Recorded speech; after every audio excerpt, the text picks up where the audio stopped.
28 फरवरी 2023 को प्रेजेंट किया गया।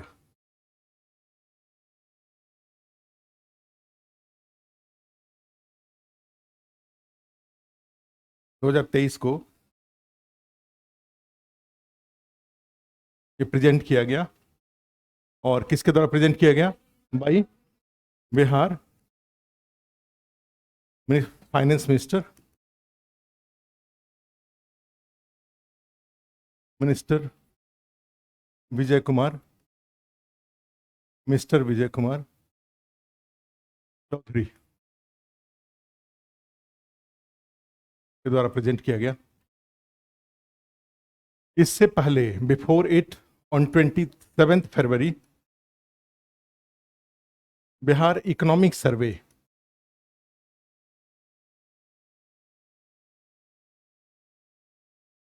इकोनॉमिक सर्वे 2022-23 को विधानसभा में प्रस्तुत किया गया। 2022-23 प्रेजेंटेड इन बिहार विधानसभा, बिहार विधानसभा ही लिख दीजिए इंग्लिश में भी। 3 फैक्ट हमने बताया। एक बताया कि बिहार बजट को 28 फरवरी 2023 को बिहार विधानसभा में प्रस्तुत किया गया। फर्स्ट फैक्ट है, मोस्ट इंपॉर्टेंट है। सेकंड है कि बिहार के फाइनेंस मिनिस्टर कौन है, तो बिहार के फाइनेंस मिनिस्टर विजय कुमार चौधरी हैं। और थर्ड था फैक्ट, इसके पहले, ठीक है, बजट के साथ साथ एक और डॉक्यूमेंट्स प्रस्तुत किया जाता है, वो है इकोनॉमिक सर्वे, ठीक है, आर्थिक समीक्षा उसको बोलते हैं। तो ये जो आर्थिक समीक्षा है, आर्थिक समीक्षा, ठीक है, ये हमेशा करंट ईयर के लिए होगा। 2022-23 इसमें जब प्रेजेंट किया जाएगा तो वो साल चल रहा होगा, लेकिन ये हमेशा फ्यूचर के लिए होगा, ठीक है, ये कमिंग ईयर के लिए होगा, for financial coming financial year के आने वाले वित्तीय वर्ष के लिए होगा। और इसकी बात है, अब इसमें है कि एक नीचे एक सेंटेंस लिखिए कि Bihar budget is a constitutional documents. Bihar budget एक संवैधानिक दस्तावेज है। बिहार बजट, या सीधे भाई बजट लिख सकते हैं, बजट एक संवैधानिक दस्तावेज है। It's a constitutional documents. Bihar budget is a constitutional documents. Budget एक संवैधानिक दस्तावेज है। वर्तमान में, राइट नाउ,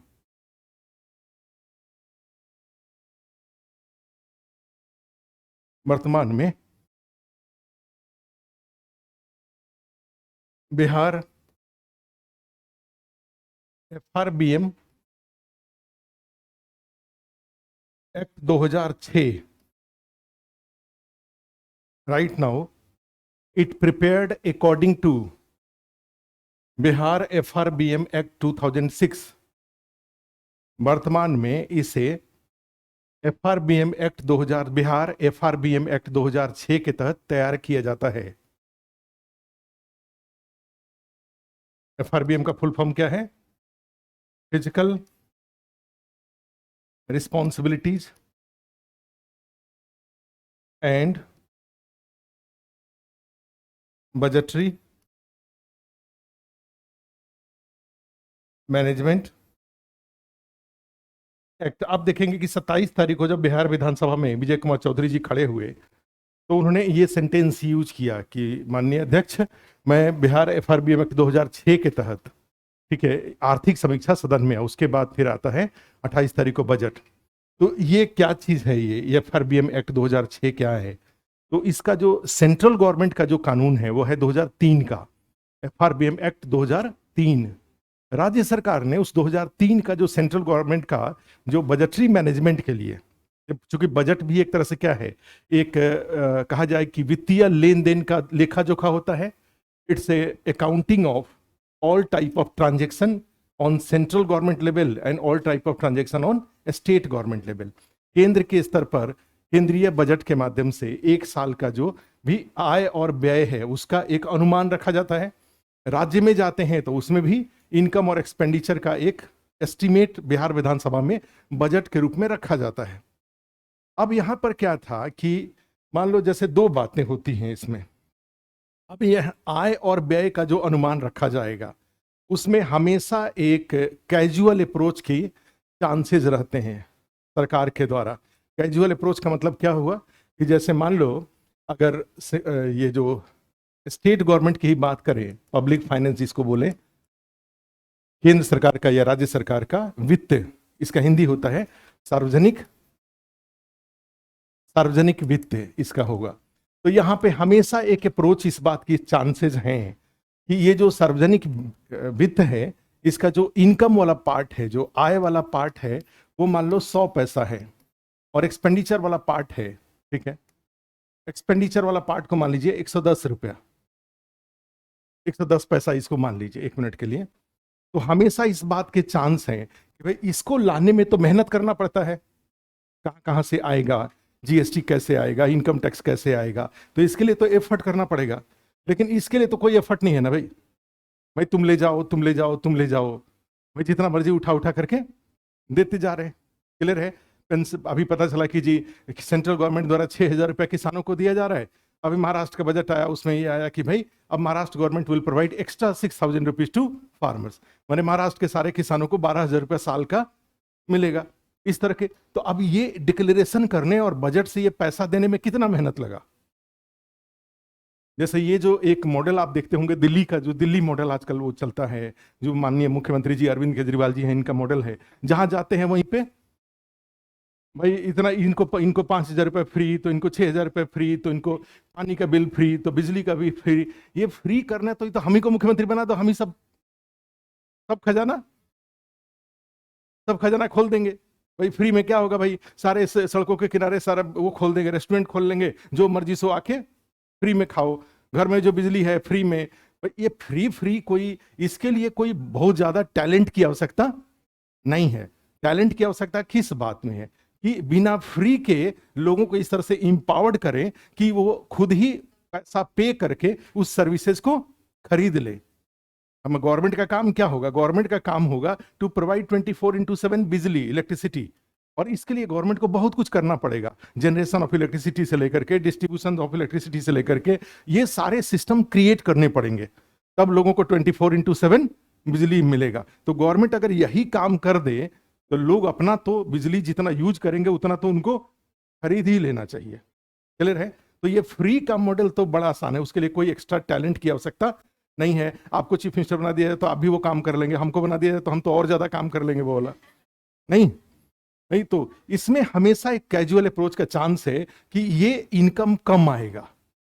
जैसे बिहार में जाएंगे तो होता क्या था कि जब जीएसटी लागू हुआ बिहार में 1 जुलाई 2017 को, पूरे देश में जब लागू हुआ, तो उसके बाद उसके 2 पार्ट थे। एक पार्ट था कि भाई जीएसटी कलेक्शन होगा, भाई क्या, चूंकि जीएसटी में जाएंगे तो दोनों चीज होता है। कौन कौन सा, जीएसटी में एक होता है सेंट्रल गवर्नमेंट का सीजीएसटी और स्टेट गवर्नमेंट का एसजीएसटी। अब मान लो ये 18% है तो भाई 9% इनको जाएगा और 9% इनको जाएगा। अब उसमें एक प्रोविजन किया गया कि ये जो 9% है, तो इस 9% से बिहार को जो भी फाइनेंशियल लॉस होगा, क्योंकि अभी बिहार गवर्नमेंट मान लो कई तरीके से इनडायरेक्ट टैक्स लगाती है, सेल्स टैक्स के रूप में लगाते हैं, वैट के रूप में लगाते हैं, और भी कमर्शियल प्रॉपर्टी कई सारी चीजें वो उस पर टैक्स लगाते हैं। तो उससे अगर मान लो उनको 100 रुपये कलेक्शन आता था और इस जीएसटी के लागू होने से उनको 90 रुपये कलेक्शन अगर आएगा, क्योंकि सारे इनडायरेक्ट टैक्स उसमें मर्ज हो जाएंगे, तो जब 90 रुपये आएगा तो जो बीच का 10 रुपया होगा that will be compensated by central government. ये प्रोविजन कर दिया गया। अब ये प्रोविजन का नुकसान ये हुआ कि ये जो एसजीएसटी, जो कि चाहे जीएसटी जब राज्य में लागू होगा तो ये एसजीएसटी वालों को, जो स्टेट पीसीएस से जो कमर्शियल टैक्स ऑफिसर अपॉइंट होते हैं स्टेट में, जो वित्त मंत्रालय के अंदर काम करते हैं, भाई उनके पास तो कोई काम ही नहीं है, क्योंकि फाइनेंस मिनिस्ट्री जो स्टेट का डिपार्टमेंट ऑफ फाइनेंस है उसको कोई मोटिवेशन ही नहीं है, क्योंकि उनको पता है कि what ever loss will be made that will be compensated by central government. तो पिछले 4 साल से बीपीएससी में जितने कमर्शियल टैक्स ऑफिसर अपॉइंट हुए, जो कि एक जमाने में बड़ा ही लुक्रेटिव पोस्ट हुआ करता था, प्रॉफिटेबल पोस्ट हुआ करता था अपार्ट फ्रॉम सैलरी,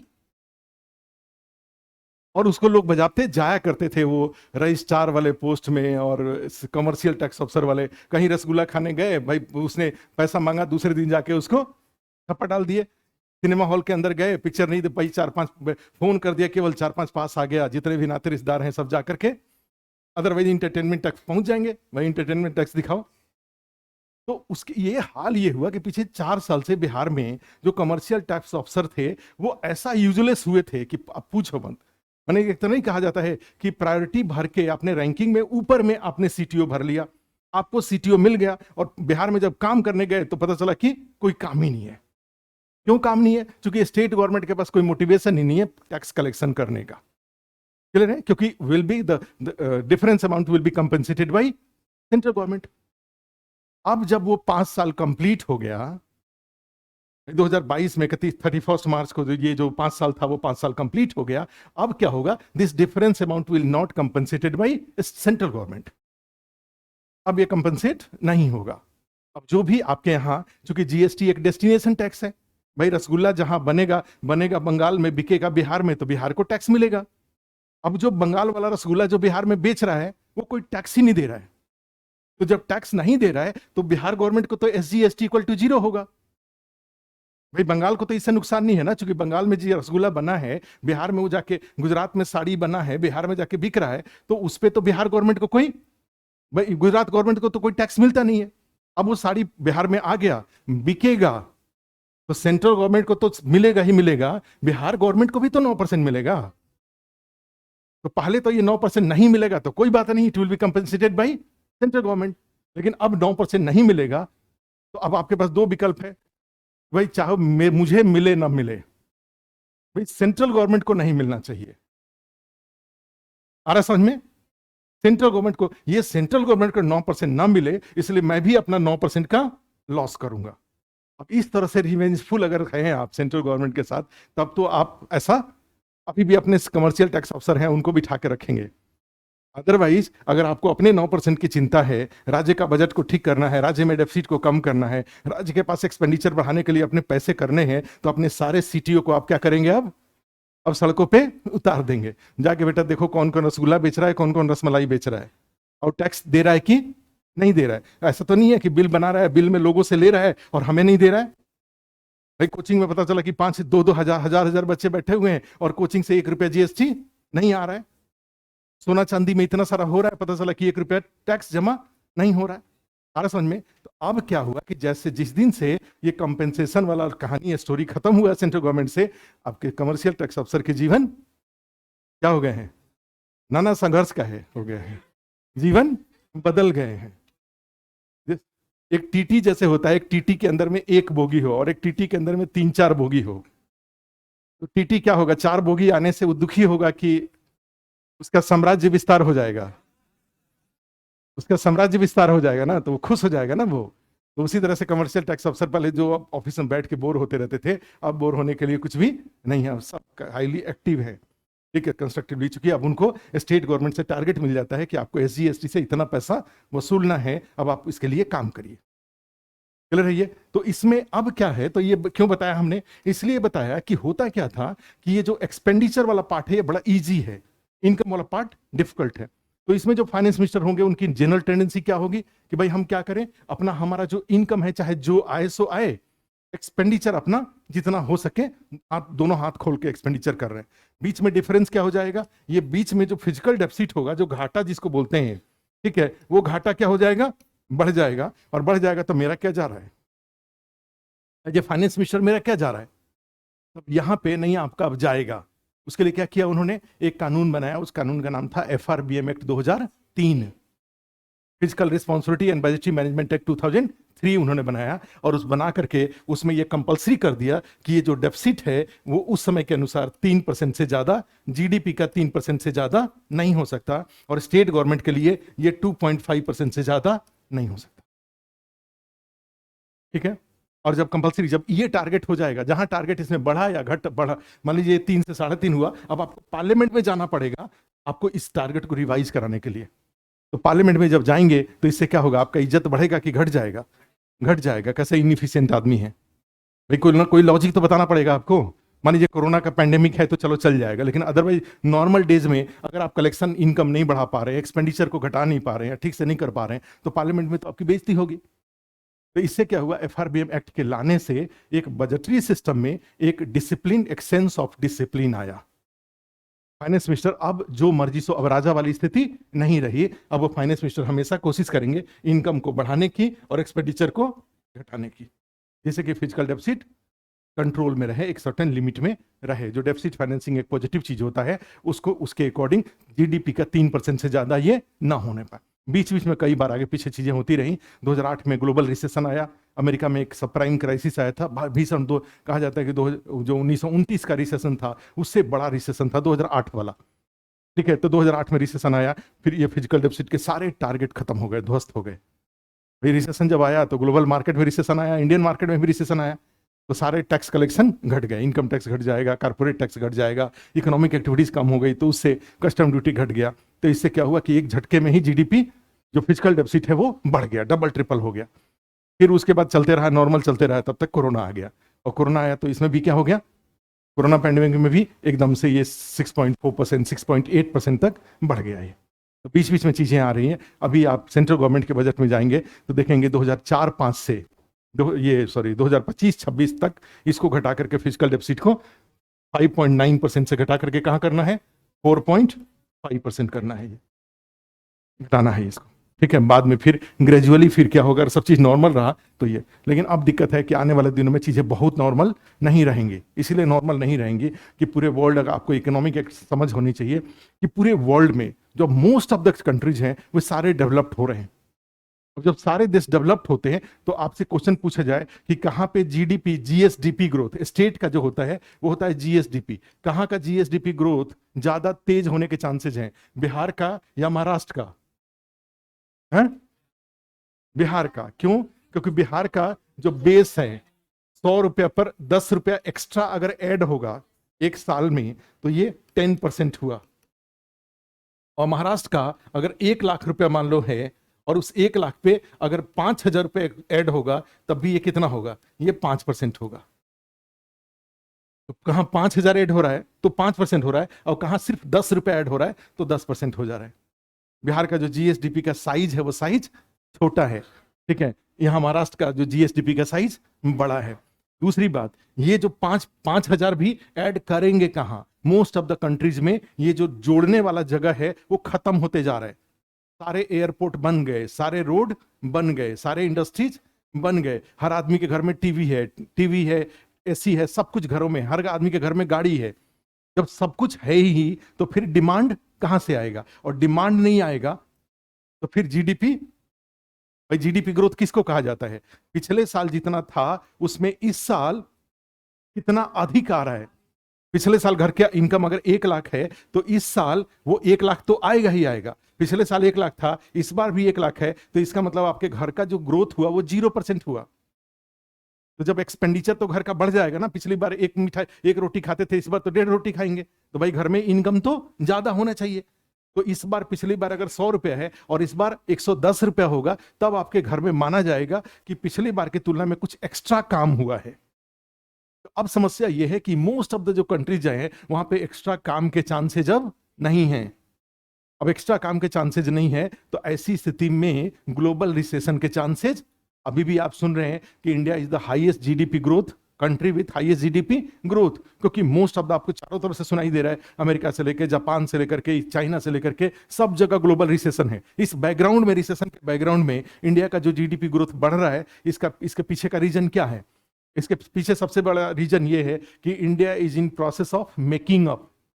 तो जो देश मेकिंग अप में होगा तो अपने इंटरनल इनकम से ही क्या हो जाएगा, इंटरनल एक्टिविटी से ही वो ग्रोथ हो जाएगा। सब कुछ उसको एक्सपोर्ट करने की आवश्यकता नहीं है। एक्सपोर्ट नहीं भी होगा, हमारा इंटरनल मार्केट इतना बड़ा है कि इसी से हमारा जीडीपी ग्रोथ हो जाएगा। कहीं हाईवे बन जाएगा, कहीं ट्रेन का रोड बन, कहीं रेलवे का ट्रैक बन जाएगा, कहीं एयरपोर्ट बन जाएगा, कहीं मान लो जो 400 इसने एयर इंडिया ने 400 हवाई जहाज का परमिशन वो दे रखा है, वो 400 आकर के डिफरेंट रूट पे आएंगे तो सिविल एविएशन का ग्रोथ बढ़ जाएगा।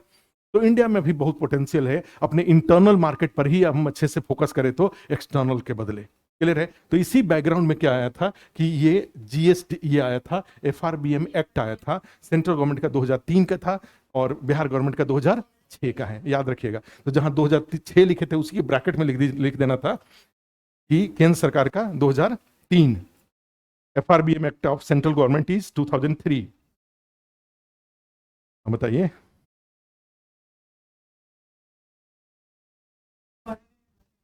ये काहे नहीं बढ़ेगा? ये कोई कोई ये तो सोचने वाली बात है कि भाई जीडीपी ग्रोथ का मतलब क्या होता है? जीडीपी ग्रोथ का मतलब होता है न्यू वैल्यू एडिशन, नया। अब नया वैल्यू एडिशन होगा, अब चाहे डायमंड के कारण ही वैल्यू एडिशन हुआ, तो एक आदमी भी डायमंड में अगर आया तो भाई एक तो इंप्लॉयमेंट बढ़ा ना।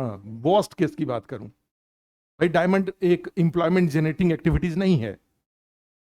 क्लियर है? एग्रीकल्चर क्या है? एग्रीकल्चर इंप्लॉयमेंट जनरेटिंग स्कीम है। सर्विसेज है, टूरिज्म इंप्लॉयमेंट जनरेटिंग स्कीम है।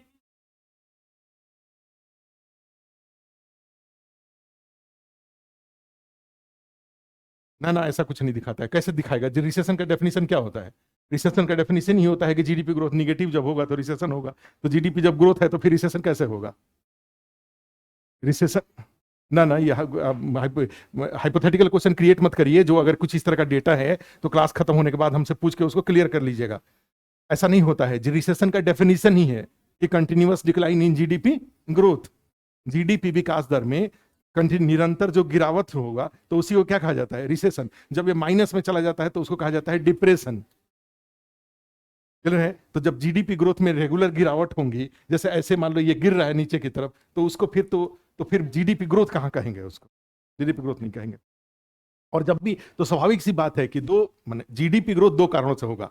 एक होगा कि डायमंड का, मान लो एक छोटा सा डायमंड लिया, 1 लाख माने 10 लाख रुपए का हो गया, तो इससे 10 लाख रुपए अब जीडीपी में ऐड हुआ, लेकिन इससे इंप्लॉयमेंट कितना पैदा होगा? और उसी 10 लाख का मान लो फूड प्रोसेसिंग इंडस्ट्री लगाया, तो फूड प्रोसेसिंग डेयरी का, मान लो डेयरी का ही सिस्टम लिया, तो डेयरी के सिस्टम में 10 लाख रुपए का वैल्यू एडिशन करने के लिए तो ढेर सारा दूध का काम करना पड़ेगा। तो दूध के काम से भी जीडीपी में एडिशन हुआ 10 लाख। एक में क्या है? केवल मूल्य बढ़ा है, इंप्लॉयमेंट उस प्रोपोर्शन में नहीं बढ़ा, लेकिन फिर भी 10 डायमंड से एक आदमी को तो रोजगार मिलेगा ना। आखिर वो 10 लाख का डायमंड जनरेट हुआ है तो किसी न किसी ने उसमें काम किया है, तभी तो जनरेट हुआ है। तो जब जीडीपी ग्रोथ होगा तो इंप्लॉयमेंट तो नहीं होने का कोई प्रश्न ही नहीं आता है। ठीक है, वो तो इंप्लॉयमेंट तो होगा ही होगा। अब रह गई बात, फिर भी कहा जाता है कि जॉबलेस ग्रोथ। तो जॉबलेस ग्रोथ में दो बातें होती हैं कि भाई आपको कहाँ, जैसे इंडिया जैसे कंट्री जहां पे इतना ज्यादा अनएम्प्लॉयमेंट है, तो आपको कहाँ फोकस करना चाहिए? कहाँ पे फोकस करना चाहिए? एक माने ऐसे केवल कैपिटल इंटेंसिव एक्टिविटीज में या लेबर इंटेंसिव एक्टिविटीज में, श्रम प्रधान आर्थिक क्रियाओं में, या रोजगार या पूंजी प्रधान आर्थिक क्रियाओं में। जैसे हवाई जहाज पूंजी प्रधान क्रिया है, लेकिन जो ई व्हीकल्स हैं, जो गांव में मुख्यमंत्री ग्रामीण परिवहन सेवा जो बिहार सरकार ने लॉन्च किया है एससी एसटी और इस तरह से कुछ ग्रुप के लिए, कि अगर वो ई व्हीकल खरीदता है, ई रिक्शा जो खरीदता है और ग्रामीण सड़कों पे अगर उसको चलाता है, तो बिहार सरकार द्वारा सब्सिडी दी जाएंगे। तो इससे मान लो अगर अगर जो वो गाड़ियों के का उत्पादन बढ़ता है, तो ये इसको क्या बोलेंगे? ये कैपिटल इंटेंसिव है कि लेबर इंटेंसिव है? ये लेबर इंटेंसिव है। कृषि लेबर इंटेंसिव है कि कैपिटल इंटेंसिव है? लेबर इंटेंसिव है। लार्ज स्केल इंडस्ट्रीज और MS small scale industries, large scale industries क्या है? कैपिटल की लेबर? कैपिटल। और small scale labour. Value addition दोनों से होगा, लेकिन क्वांटिटी ऑफ इंप्लॉयमेंट क्या होगा? अलग अलग होगा। तो उसी में एक डिबेट है, वो मेंस का क्वेश्चन भी आता है कि भाई जॉबलेस ग्रोथ नहीं होना चाहिए, हमारा ग्रोथ क्या होना चाहिए? जॉब के साथ ग्रोथ होना चाहिए। चाइनीज मॉडल में यही था, उन्होंने ग्रो किया तो साथ में उनका इंप्लॉयमेंट भी ग्रो किया। हमारे यहाँ ग्रो 1991 के बाद हम ग्रो किए, लेकिन जिस प्रोपोर्शन में हमारा जीडीपी ग्रोथ हुआ, उस प्रोपोर्शन में हमारा अपॉर्चुनिटी ऑफ इंप्लॉयमेंट जनरेट नहीं हुआ। ये जो जीविका है, वो जीविका क्या है बिहार सरकार के? इंप्लॉयमेंट जनरेशन का है, तरीका है। मुद्रा योजना क्या है? इंप्लॉयमेंट जनरेशन से संबंधित है। बिहार का स्टार्टअप है, वो क्या है? उससे रिलेटेड है। तो इस तरह के बड़े सारे सरकार द्वारा काम किए जाते हैं, और ये सारे काम से जो वैल्यू एडिशन होगा तो उससे जीडीपी ग्रोथ बढ़ेगा। तो जीडीपी ग्रोथ बढ़ेगा, अब उसके प्रपोर्शन में इंप्लॉयमेंट कितना जनरेट होता है वो डिबेटेबल चीज होता है, वो अलग टॉपिक है वो। ठीक है, तो इसमें क्या लिखे? एफआरबीएम एक्ट 2003 ब्रैकेट में लिख लो, इसको इसको ब्रैकेट में कर लो। अच्छा, अब यहां पे है कि एक एक लाइन और लिखे।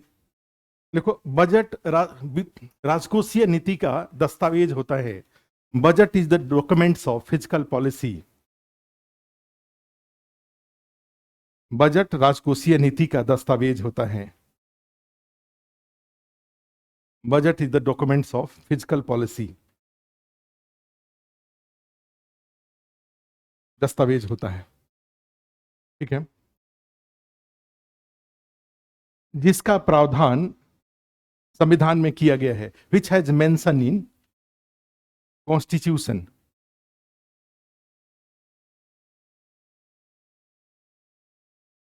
जिसका प्रावधान संविधान में किया गया है, उसमें लिख दीजिए राजकोषीय नीति के माध्यम से, थ्रू फिजिकल पॉलिसी,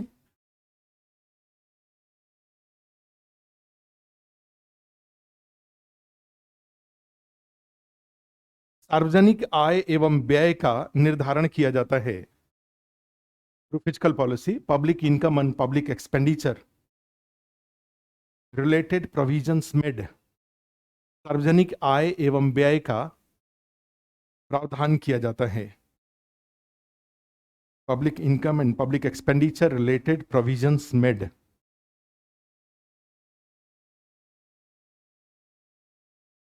व्यय का प्रावधान किया जाता है, ठीक है। अब यहां पे क्या करिए कि एक नीचे एक हेडिंग डाल दीजिए, बार बार आप सुनते भी हैं, सार्वजनिक वित्त या लोक वित्त, कई सिलेबस में लिखा रहता है, पब्लिक फाइनेंस और पब्लिक फाइनेंस, और इसके दो पैर बना लीजिए, दो पैर बना लीजिए, एक लिख दीजिए पब्लिक इनकम, सार्वजनिक आय,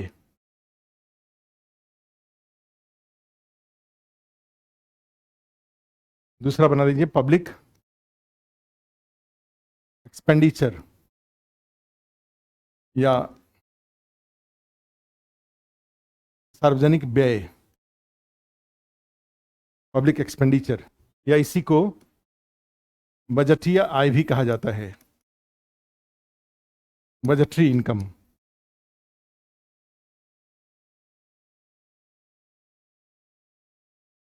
और इसी को बजटरी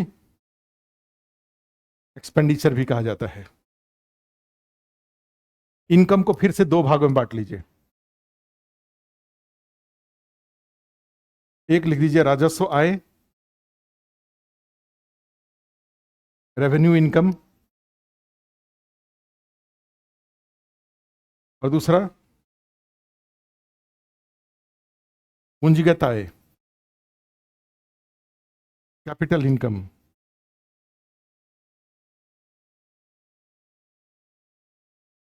कैपिटल इनकम।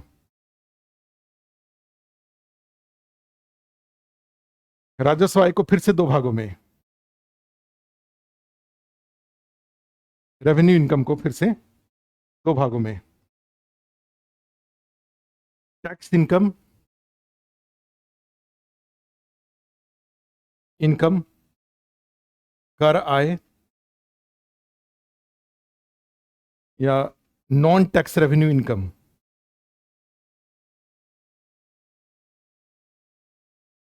गैर कर राजस्व आय, गैर कर राजस्व आय, नॉन टैक्स रेवेन्यू इनकम। लिख लिए टैक्स इनकम को फिर से दो पार्ट में,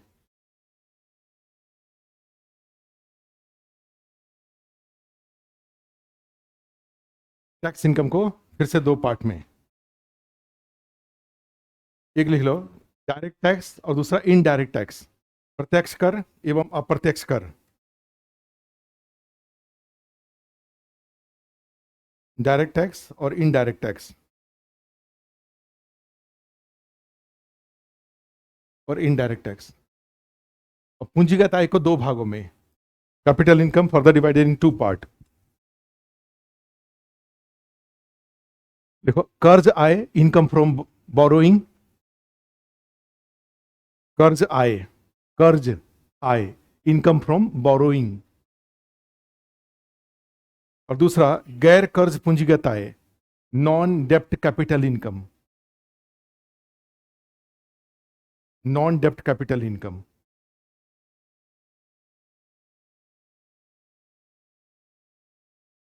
अच्छा,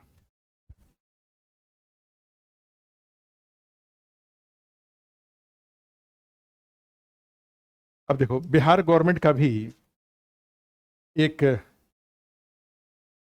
सेंट्रल गवर्नमेंट का तो ये तो इजी होता है, सेंट्रल गवर्नमेंट के बजट से मिल जाएगा, लेकिन बिहार गवर्नमेंट का भी है।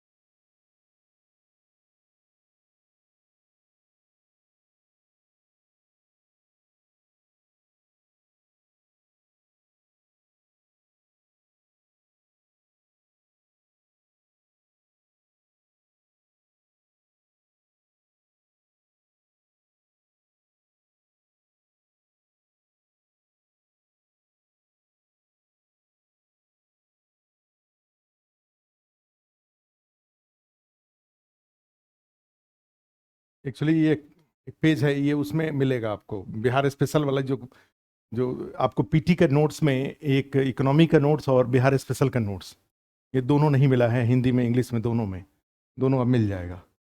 दोनों अपडेट हो गया इस बजट के अकॉर्डिंग, इसी बजट का वेट हो रहा था, तो बजट के अकॉर्डिंग दोनों अपडेट हो गया। अरे,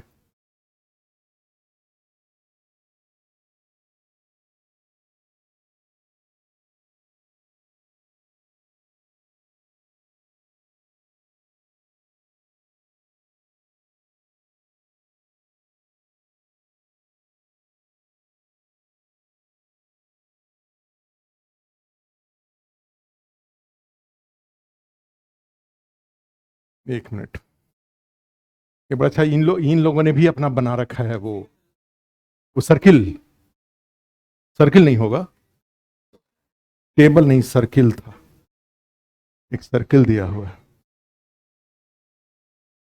चार्ट बना हुआ है, डायग्राम बना हुआ है ना एक जगह। किस वाले में है देखो,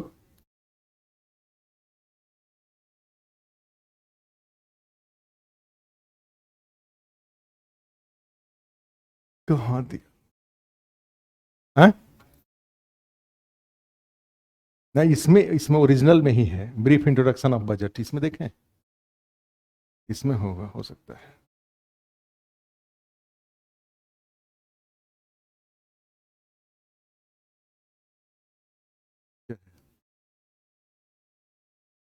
बिहार की कुल प्राप्तियों की प्रवृत्ति, यही तो है, 22-23 की तुलना में 23-24 में राज्य सरकार का राजस्व। चलो लिख लो, ये वाला है, ये वाला खोज रहे थे, कहाँ लिखे थे? एक लोक ऋण जो लिखा था ना, उधार से आए, उधार से आए जहां लिखे थे कैपिटल इनकम में, वहां लिख दीजिए उधार से आय में 19%। हाँ हाँ हाँ, कर्ज आय लिख दो, कर्ज आय, कर्ज आय में लिख दो 19%।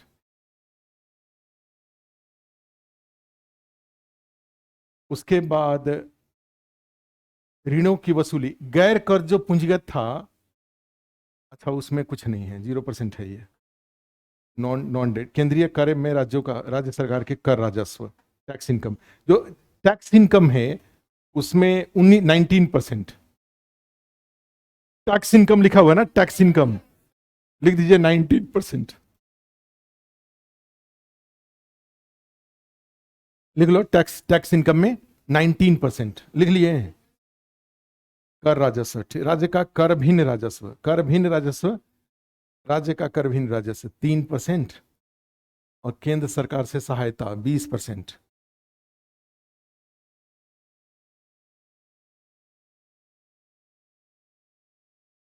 अच्छा कोई बात नहीं, कोई बात नहीं, क्या लिखे? प्रत्यक्ष कर, प्रत्यक्ष कर लिखे ना, इसका उसकी जरूरत तो है, लेकिन लिखे थे जहां पे कर भिन्न राजस्व लिखे थे ना, नॉन टैक्स लिखे थे, कर भिन्न, तो कर भिन्न में उसको दो पैर बना लीजिए, कर भिन्न को तीन पैर बना लो, कर भिन्न को, नॉन टैक्स को तीन पैर बना लीजिए। Non tax income will be, non tax revenue income will be divided in 3 part, तीन पैर उसका बना लीजिए। और एक पार्ट के नीचे लिख दो राज्य का, एक लिख दीजिए बाई स्टेट, राज्य का बाई स्टेट लिख दीजिए। एक वाले में कितना परसेंट है वो? 3% बाई स्टेट। दूसरे वाले में लिख लो सेंट्रल असिस्टेंस, केंद्र सरकार की सहायता, केंद्र सरकार की सहायता 20%, 20%। और उसके बाद उसी में लिखिए केंद्रीय कर में, करों में राज्य का हिस्सा, state share in central tax. तीसरा, थर्ड लिख दो केंद्रीय करों में राज्य का हिस्सा, state share in central taxes 39%,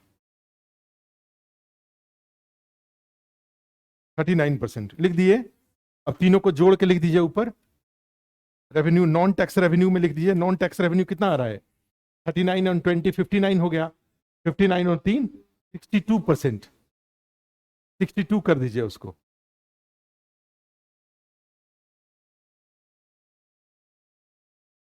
tax वाला आपने लिख ही लिया था, तो सब हो गया। इसमें राज्य का कर भिन्न राजस्व हो गया, राज्य सरकार के कर राजस्व हो गए, स्टेट हो गया, सेंट्रल ये हो गया, ऋण की वसूली से हो गया, लोक ऋण, केंद्र सरकार सहायता, टोटल 100 पैसा हो गया।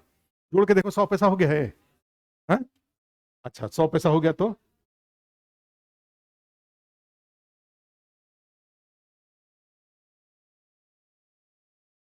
अच्छा, अब कोई बात नहीं, इधर आ जाइए एक्सपेंडिचर वाले साइड में।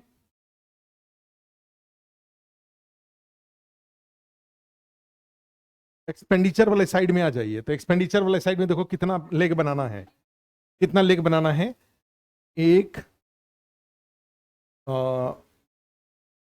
सहायता एवं अनुदान 0% का लिख रहा है, लोक ऋण 2 3 4 5, 5 पैर बना लीजिए, 5 पैर बनाइए। पब्लिक एक्सपेंडिचर वाले का 5 लेग बना लीजिए सीधे।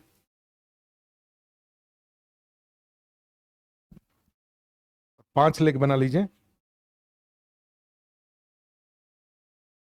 और फर्स्ट लिख दीजिए इकोनॉमिक सर्विसेज, आर्थिक सेवाएं,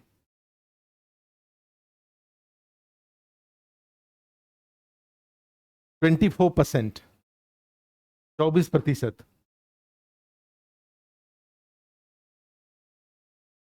सामाजिक सेवाएं, दूसरा सेकंड लिखिए social services, social services 38%। Social services में जो जैसे गरीबी वाला शो होता है, एजुकेशन का होता है, हेल्थ का होता है, ये सारा उसमें आएगा। और सामान्य सेवाएं, जनरल सर्विसेज, इसका ब्रेकअप बताते हैं, अभी लिख दीजिए। सामान्य सेवाएं 28%।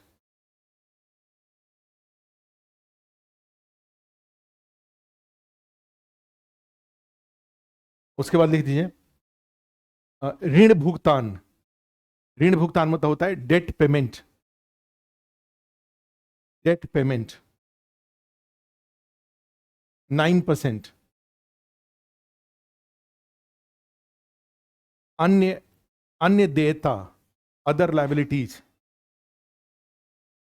अदर लाइबिलिटीज, लाइबिलिटीज अन्य देयता 0.5%। ये कहां से फिर टोटल हो पाएगा? जोड़ के देखो कितना हुआ,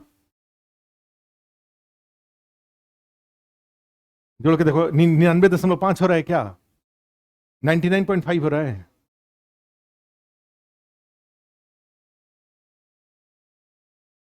निन्यानवे दशमलव पांच हो रहा है, कोई बात नहीं, इतना डिफरेंस रहता है बजट में, इतना डिफरेंस है। टोटल लिख लीजिए इसको। अब सबको जोड़ के ऊपर में लिख दीजिए टोटल एक्सपेंडिचर में, टोटल पब्लिक एक्सपेंडिचर में लिख लो कितना हुआ, 99.5% लिख लिए इसको। इनकम वाले साइड में आइए, इनकम वाले साइड में भी दोनों को ऐड कर दीजिए। आपने क्या लिखा था? रेवेन्यू इनकम को जोड़िए नीचे से, टैक्स इनकम और नॉन टैक्स रेवेन्यू दोनों को जोड़ेंगे तो कितना हो जाएगा? नॉन टैक्स रेवेन्यू कितना हुआ था? 62% ना, और टैक्स वाला कितना है? 81 हुआ। और बोरोइंग वाला कितना था? 19। हो गया 100। तो लिख लो ये 62 और कौन सा 19, ये दोनों को जोड़ के ऊपर में लिख दो रेवेन्यू की जगह पे कितना? 81। 81% लिख दिए। और रेवेन्यू और कैपिटल नहीं दिखाई दे रहा है, रेवेन्यू और कैपिटल दोनों को जोड़ के लिख दो 100, लिख दीजिए 100%। अच्छा, तो उधर 100% हुआ, उधर 99.5% हुआ। ये बिहार गवर्नमेंट का टोटल एक्सपेक्टेड इनकम की बात हमने किया। अब देखो, अब आते हैं यहां पर, जो ये बजट का जो हाईलाइट है। अब इसमें नीचे ये जो ब्रेकअप आपने लिखा ना, अब इसके नीचे आ जाइए। ठीक है, तो ये जो 100% इनकम लिखे थे, दैट इज इक्वल टू, ये 100% का जो इनकम लिखे हैं दैट इज इक्वल टू 2,61,885। माने बिहार सरकार का इस बार का जो बजट है, वो बजट में जो एक्सपेक्टेड इनकम है वो कितना है? 2,61,885। तो लिख लीजिए, देखो, the expected income for year 2023-24, लिखो वर्ष 2023-24 के लिए अनुमानित आय,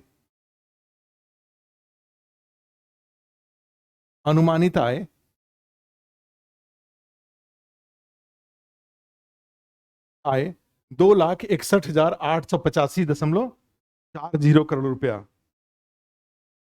expected income is 261,885.40 crore rupees.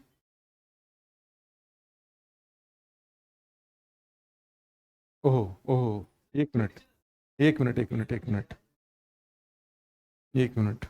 तब लिखने के बाद बता रहे हो? हमें लगा कि भाई इनकम पहले दिखाएगा, ये बिहार में उल्टा चल रहा है तो हम क्या करें? पहले इनकम दिखाना चाहिए, उसके बाद में एक्सपेंडिचर दिखाना चाहिए। ये दिखाया है इनकम पहले, प्राप्तियां है ये, तो टोटल प्राप्तियां कुल,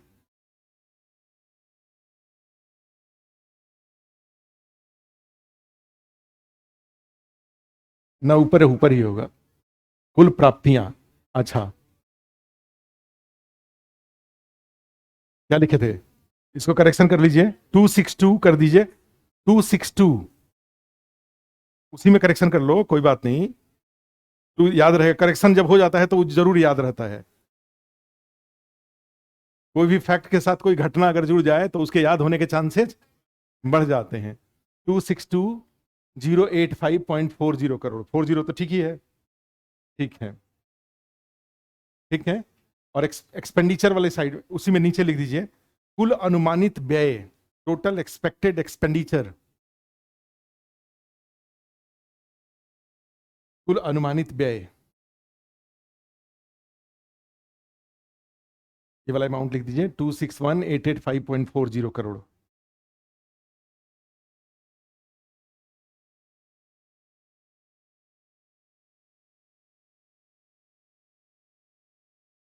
ठीक है, अब नीचे कुछ कुछ फैक्ट लिख दीजिए।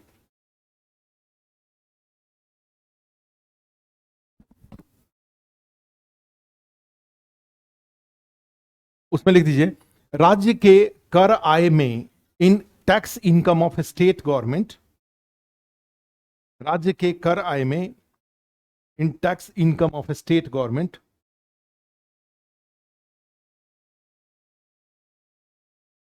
सबसे अधिक आय, द मैक्सिमम इनकम रिसीव्ड,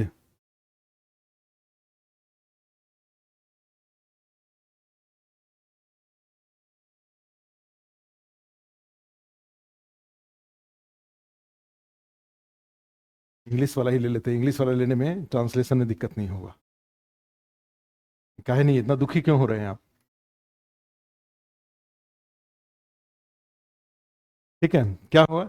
लिखो मैक्सिमम इनकम, क्या लिखे?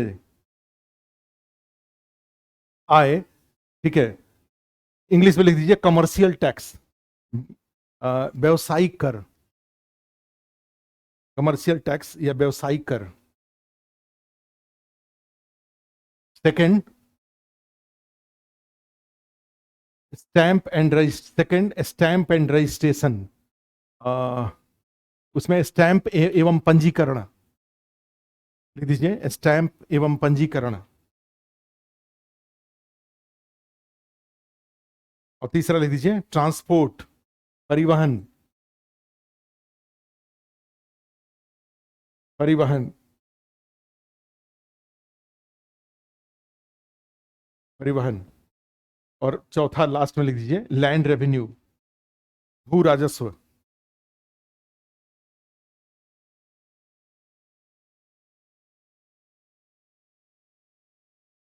और उसमें लिख लो गैर कर राजस्व में सर्वाधिक आय out of non tax revenue income of state, out of non tax revenue income of state, राज्य के गैर कर राजस्व आय में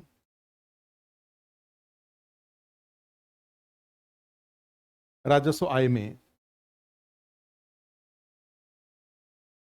अब जैसे देखो यहीं पे क्या होता है, माइंस जैसे है ना, खनन, बालू है ये। माइंस का मतलब क्या होता है बिहार में? माइंस का मतलब होता है वहां पे बालू।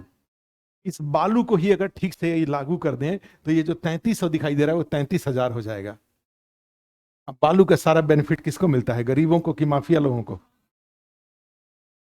तो इसका मतलब क्या है, बिहार सरकार अगर माफिया को नियंत्रित नहीं कर पाए, ये पैसे अगर यहाँ पे 33,000 करोड़ होता तो बिहार सरकार के पास गरीबों के ऊपर खर्च करने के लिए पैसे ज्यादा हो जाते ना। ये कॉन्ट्रेक्चुअल जो टीचर रखते हैं, कॉन्ट्रेक्चुअल टीचर रखने की जरूरत नहीं पड़ती। तो ये एक नहीं कहा जाता रिवोल्यूशनरी गवर्नमेंट होना। बिहार को अभी रूटीन गवर्नमेंट की जरूरत है कि रिवोल्यूशनरी गवर्नमेंट की जरूरत है? रिवोल्यूशनरी गवर्नमेंट की जरूरत है which government is favouring poor people, ठीक है, एंड अपोजिंग रिच पीपल। ऐसे रिवोल्यूशनरी नेता की जरूरत है। ये मिलीजुली सरकार जो चलती है कि बात करते हैं गरीबों की और काम करते हैं अमीरों की, इसका प्रत्यक्ष उदाहरण यहाँ पे माइंस है। पटना में आप जाइए, वो जो एक गंगा से, वो जो कौन सा पटना इंजीनियरिंग कॉलेज और मेडिकल कॉलेज के साथ जो गंगा का वो रूट बनाया गया उसका क्या नाम है? हाँ, एनआईटी घाट के सामने जो बनाया हुआ है, आप जाके देखो वहां पे रात में कितना बालू का खनन हो रहा है। सारा इलीगल बालू का खनन हो रहा है रात में। बड़े बड़े जितने माफिया लोग हैं सब लोग वहां पे बालू का खनन करते हैं। अब बाकी जो कोइलावर से होकर के जो, ये तो गंगा नदी के इस पार की बात है, गंगा नदी के उस पार आरा वाले साइड में जाएंगे, सोन नदी का जो बालू है, सोन का बालू है, वो सोन का बालू यूपी में बस्ती बहराइच तक जाता है और इधर पूरे नेपाल वगैरह साइड में जाता है। और उसका सबसे बड़ा जो है वो एक वीर कुंवर सिंह पुल बना हुआ है जो आरा और छपरा को जोड़ता है, और पूरा छपरा ब्लॉक है बिल्कुल माइनिंग के लिए। वो सारा कोइलावर का बालू उस वीर कुंवर सिंह पुल से छपरा वाले साइड में जाता है, और छपरा वाला साइड से लेकर के वहां सीवान होते हुए वो पता चला कि पूरे यूपी जाता है और इधर पूरा नेपाल जाता है, दरभंगा से लेकर के सारे एरिया में जाता है। और उसमें जाएंगे तो आप देखेंगे कि हमें लग रहा है कि पता नहीं कितना जेन्युइन है और कितना क्या है, कितने बड़े पैमाने पे ये सब चीजें होता है। तो बिहार गवर्नमेंट इसको भी ठीक से अगर लगा कर दे तो उसका इनकम बढ़ जाएगा। तो क्या लिखे, तो आय का मुख्य स्रोत खनन, खनन है, is mining. The most important source of non-tax revenue income of state government is mining. और माइनिंग में ब्रैकेट में लिख लो 3300 करोड़ रुपीज। और दूसरा सेकंड लिख दीजिए ब्याज से आए, income from interest, income from interest.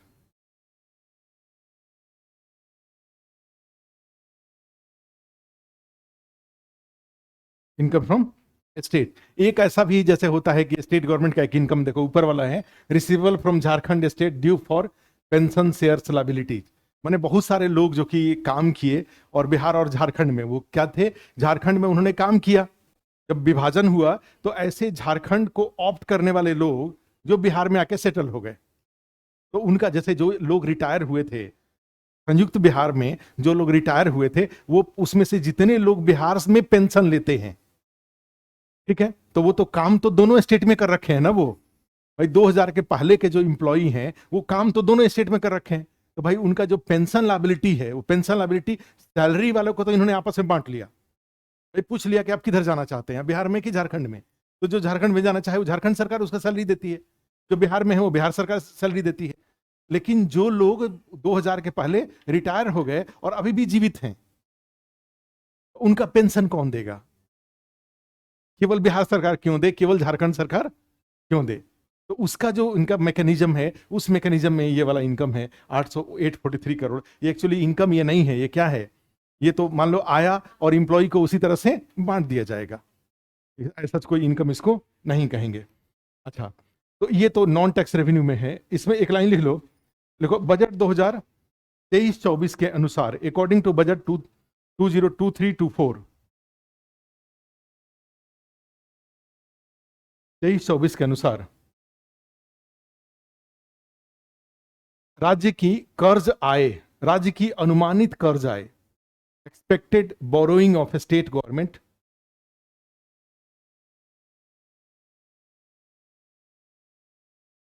की अनुमानित कर्ज आय 49326 करोड़ है। 49,326.53 करोड़ रुपया है। ब्रैकेट में उसके लिख दीजिए, ब्रैकेट में 2.98% ऑफ जीएसडीपी, 2.98% ऑफ जीएसडीपी, उसी का जो अभी अमाउंट लिखे ना उसके ब्रैकेट में 2.98% ऑफ जीएसडीपी। ये क्या लिखा आपने? हाँ, माने राज्य सरकार के पास एक तो हम लोग देखो लिख क्या रहे हैं। अब आपको जैसे होगा कि क्या हम लिख रहे हैं, हम एक्चुअली लिख रहे हैं एक जो बड़ा इंपॉर्टेंट आपसे क्वेश्चन पूछा जाएगा, इस साल सरकार वर्ष 2023-24 के लिए राज्य सरकार का बजटीय आय का अनुमान कितना है? 4 ऑप्शन दिया रहेगा, क्लोज ऑप्शन दे सकता है 2,61,000 करोड़, 2,62,000 करोड़, 2,63,000 करोड़, इस तरह का। ये जो क्वेश्चन जब अगर पूछेगा तो बड़ा क्लोज ऑप्शन देगा। और आपको एक बिहार के नागरिक होने के नाते आपको भी एक परसेप्शन होना चाहिए कि सरकार के द्वारा हर साल, जैसे भारत सरकार में जाएंगे तो भारत सरकार का आपको पता है 45 लाख करोड़ का इनका बजट है, 45 लाख करोड़ रुपीज का बजट है, ठीक है। तो उसी तरह से बिहार सरकार का भी बजट कितना है, तो आपको एक अनुमान होना चाहिए कि 2,61,000 करोड़ का। यही अगर मान लो 5 लाख करोड़ का होता या 7 लाख करोड़ का होता तो बिहार के लिए तो बहुत सौभाग्य की बात हो जाती। भाई सरकार के पास बहुत सारे पैसे होते खर्च करने के लिए, तो वो पैसे कैपिटल एक्सपेंडिचर के रूप में होता, भाई सिंचाई इरिगेशन के लिए होता, ग्रामीण सड़कों के लिए होता, या जिस तरह से स्कूल बिल्डिंग, सब स्मार्ट स्कूल बिल्डिंग बनाने के लिए होता, हॉस्पिटल बनाने के लिए, ये सब पैसे खर्च किए जाते। क्लियर है? तो यहाँ पे क्या होता है कि सरकार के पास टोटल बजट 2,61,000 करोड़ का है, और 2,61,000 करोड़ में से भाई सैलरी भी देना है, पेंशन भी देना है, बहुत सारे सोशल वेलफेयर में स्कीम्स भी चलाने हैं, सब्सिडी के ऊपर भी बहुत सारा खर्चा करना है। तो इस तरह से सरकार के हाथ क्या हो जाते हैं? बंध जाते हैं। लैंड रेवेन्यू के रूप में जाएंगे, इतना सारा जमीन है, केवल 550 करोड़ रुपया का लैंड रेवेन्यू आ रहा है, और स्टेट गवर्नमेंट ने और अपने लिए उल्टा समस्या पैदा करके रखी हुई है। अगर मान लो लीकर बैन कर रखा है, ऐसा थोड़ी है कि लीकर, रोज रोज प्रवचन देते रहते हैं कि महिलाएं बड़ी खुश हैं। आज के अखबार में निकला हुआ है कि बिहार में लीकर बैन से बिहार की महिलाएं खुश हैं। सच्चाई भी है, कुछ कुछ संख्या तो है ही, उनको वोट तो उससे मिलता ही है। हर पॉलिटिकल पार्टी अपना एक वोट बैंक क्रिएट करती है भाई, शासन में रह करके अपनी चीजों को लागू करने के लिए, प्रायोरिटी को इंप्लीमेंट करने के लिए भाई वोट बैंक होना चाहिए आपके पास। तो हर पॉलिटिकल पार्टी का काम है कि वो वोट बैंक क्रिएट करते हैं। भाई कौन कौन मेरा वोट बैंक है, ये तो सारा एक कागज पर एकदम से गणना हो जाती है ना टोटल। जब कोई चुनाव लड़ने जाता है तो जैसे आप जब आईएएस की, बीपीएससी की तैयारी करते हैं तो आप भी अपने सिलेबस का पूरा एनालाइज करते हैं। भाई 150 क्वेश्चन आएगा, इसमें से इतना आएगा, इसमें से इतना आएगा, भाई इकोनॉमी से इतना आएगा, पॉलिटी से इतना आएगा, साइंस से इतना आएगा, मैं इसके लिए ये तैयारी करूं तो मेरा ये सब प्लान आप करते हैं। एक नेता चुनाव लड़ने जाता है तो क्या करता है? खाली जनता में जाके नॉमिनेशन करके बोलता है कि मेरा चेहरा देखो और वोट दो मुझे। ऐसा नहीं होता। वो हर बूथ के लेवल पे चीजों को मैनेजमेंट की जाती है। किस बूथ पे कितने वोटर हैं, मुझे कितने वोट मिलेगा, किसको कैसे, ये लोग नाराज हैं, इनको नाराज को खुश करने के लिए, इस लेवल पे माइक्रो मैनेजमेंट किया जाता है चुनाव जीतने के लिए। क्लियर है? गांव से मुखिया से लेकर के ऊपर की तरफ में जाएंगे। तो इनको नीतीश कुमार जी को पता नहीं कहां से भूत सवार हुआ पड़ा है कि भाई महिलाएं मेरा सारा लिकर बैन का अदरवाइज लिकर बैन को हटा दें, कम से कम 5,000 करोड़ से ज्यादा टैक्स इनको मिल जाएगा लिकर बैन से। केवल लिकर का जो सेल है, जैसे राजस्थान में जाते हैं तो राजस्थान में वहां पे टारगेट फिक्स होता है, भाई इस बार लिकर को बेच करके आपको इतना रेवेन्यू जनरेट करना है। लोग भी नहीं मरेंगे। राजस्थान में कहां कभी आता है कि 10 लोग मर गए, 20 लोग मर गए, भाई सारा मरने वाला केस कहां से आता है? सब बिहार में आता है।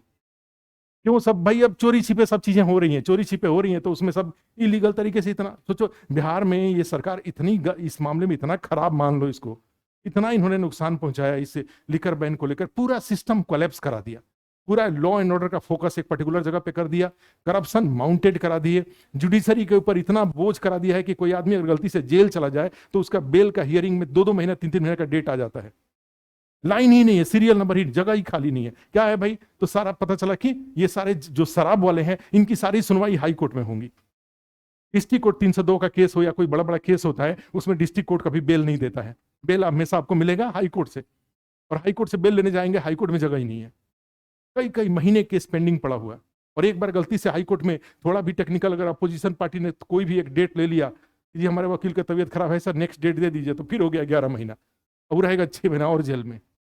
कितना ह्यूमन राइट्स वायलेशन हो रहा है बिहार में। गवर्नमेंट में जाकर बिहार में केवल ये सर्वे कराइए कितने लोग इलीगल शराब पीने से ब्लाइंड हुए हैं, तो मुख्यमंत्री जी तो खुद जेल में जाएंगे पहले, अगर ह्यूमन राइट्स वाले काम करे तो। इनके इस डिसीजन के कारण, हाँ ठीक है कि भाई उसने खुद पी करके जान दिया हो, लेकिन आप चीफ मिनिस्टर हैं भाई, हमारे यहाँ जो जिस तरह की भाई डेमोक्रेसी हमारे यहाँ है, जनता के कंसर्न से आपको कंसर्न रहना चाहिए।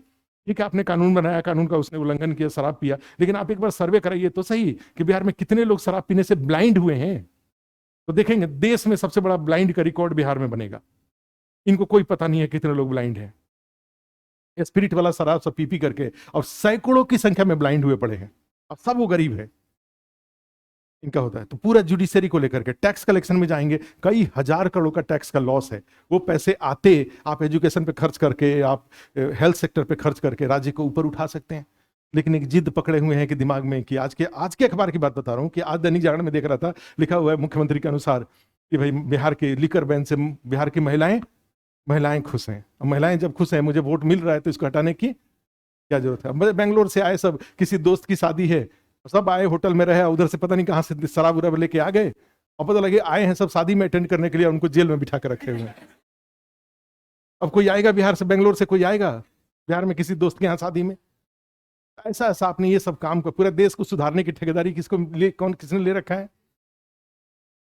ठीक है, तो ये सब हाल है। तो यहाँ पे जो कलेक्शन वाला पार्ट है इसमें, वही आपने लिखा, तो आपको पता रहना चाहिए, जो अभी आपने फैक्ट में लिखा है वो क्या लिखा है, बिहार सरकार का टोटल एक्सपेक्टेड इनकम कितना है, ये अमाउंट लमसम आपको ध्यान में रखना चाहिए।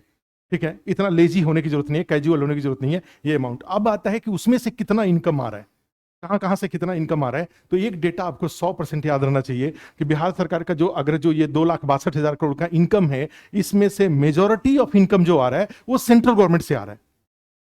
आपने देखा कि सेंट्रल टैक्स एंड ड्यूटीज में से 39% आ रहा है, आपने देखा है कि सेंट्रल असिस्टेंस से 20% आ रहा है, देखा है ना आपने? तो 39 और 20 सोच के देखो, 62% इनकम, जो मैंने 100% बिहार गवर्नमेंट का इनकम है, उसका 62% सेंट्रल गवर्नमेंट से जाता है। चल रहे, उसके बाद जाएंगे तो ये तो भाई बाई राइट जाता है इनको, आर्टिकल 280 के अकॉर्डिंग, 262 के उसमें जो आपका अनुच्छेद 280 है वित्त आयोग के रिकमेंडेशन के अकॉर्डिंग ये सब चीजें हो रही है। इसके अलावा जाएंगे तो सेंट्रल गवर्नमेंट के बहुत सारे माने डायरेक्ट स्पॉन्सर्ड स्कीम है, जिसका फंडिंग 100% सेंट्रल गवर्नमेंट द्वारा किया जाता है, और वो स्कीम राज्य में लागू रहता है। ऐसी भी बहुत सारी योजनाएं हैं जो राज्य में चल रही हैं, जिसका की जो स्पॉन्सरशिप है वो 100% सेंट्रल गवर्नमेंट के का है। तो इस तरह का, तो इसका मीनिंग क्या हुआ कि बिहार गवर्नमेंट में जाएंगे तो इनका जो अपना एफर्ट है, अब केवल इनके पास 38 पैसा ये अपने से ले रहे हैं ये, और 38 पैसा में भी देखो 19 पैसा ये कर्ज के रूप से ले रहे हैं। कितना इनका फिजिकल डेफिसिट है? इनकम फ्रॉम बोरोइंग कितना है ना 19% है ना, वो जो अपने डायग्राम 19% है।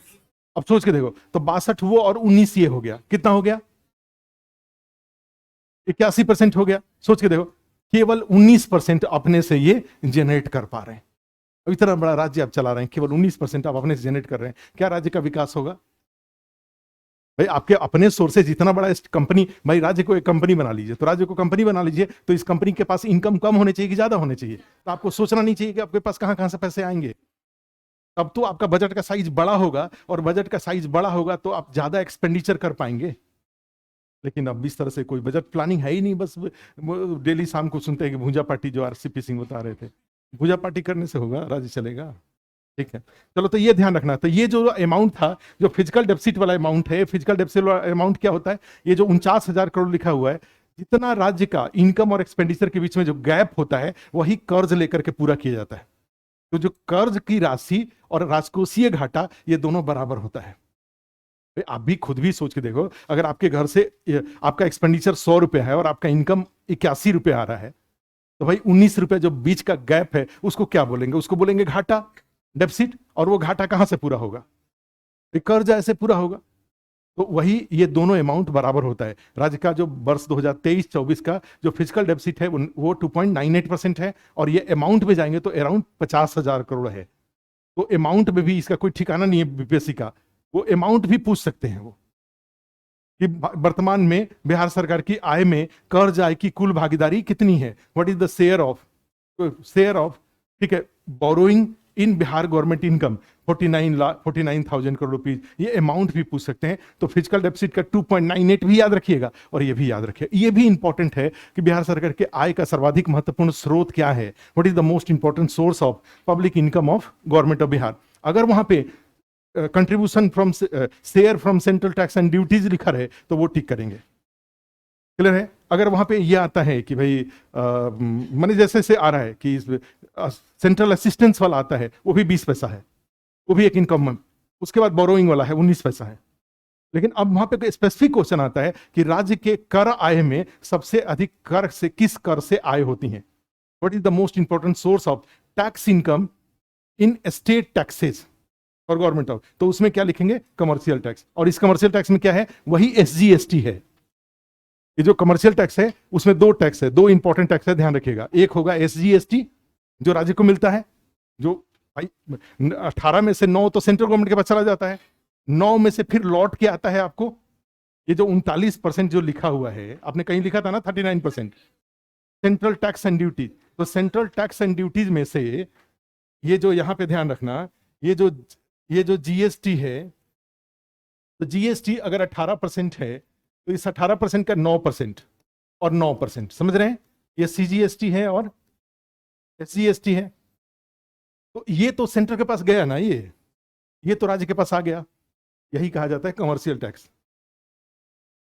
This is the commercial tax. इसके अलावा जो पेट्रोल डीजल पर सरकार टैक्स लगाती है, वो भी कमर्शियल टैक्स में से आता है, वो भी 33,000 करोड़ में शामिल है। क्लियर है ये? तो ये सब मिला के, और यहीं पे ये जो स्टेट वाला है, ये यहाँ पे कमर्शियल टैक्स वाला 33,000 करोड़ है, उसी में अगर शराब होता तो 33,000 करोड़ से बढ़ के अराउंड 40,000 करोड़ हो जाता। क्लियर है ये? तो वो कमर्शियल टैक्स में ये सारे के सारे आते हैं। अब क्या है? तो ये क्या है? यहां से अनुच्छेद 280 के अकॉर्डिंग टू आर्टिकल 280 जो वित्त आयोग है, वित्त आयोग बोलता है कि आपको सेंट्रल गवर्नमेंट को सीजीएसटी से, इनकम टैक्स से, निगम कर से, कारपोरेट टैक्स से, ठीक है, जो पैसे आपके पास आ रहे हैं उसमें से 41% उठा करके आप स्टेट को दे दीजिए, 1% कश्मीर को दे दीजिए और 41% राज्यों में बांट दीजिए।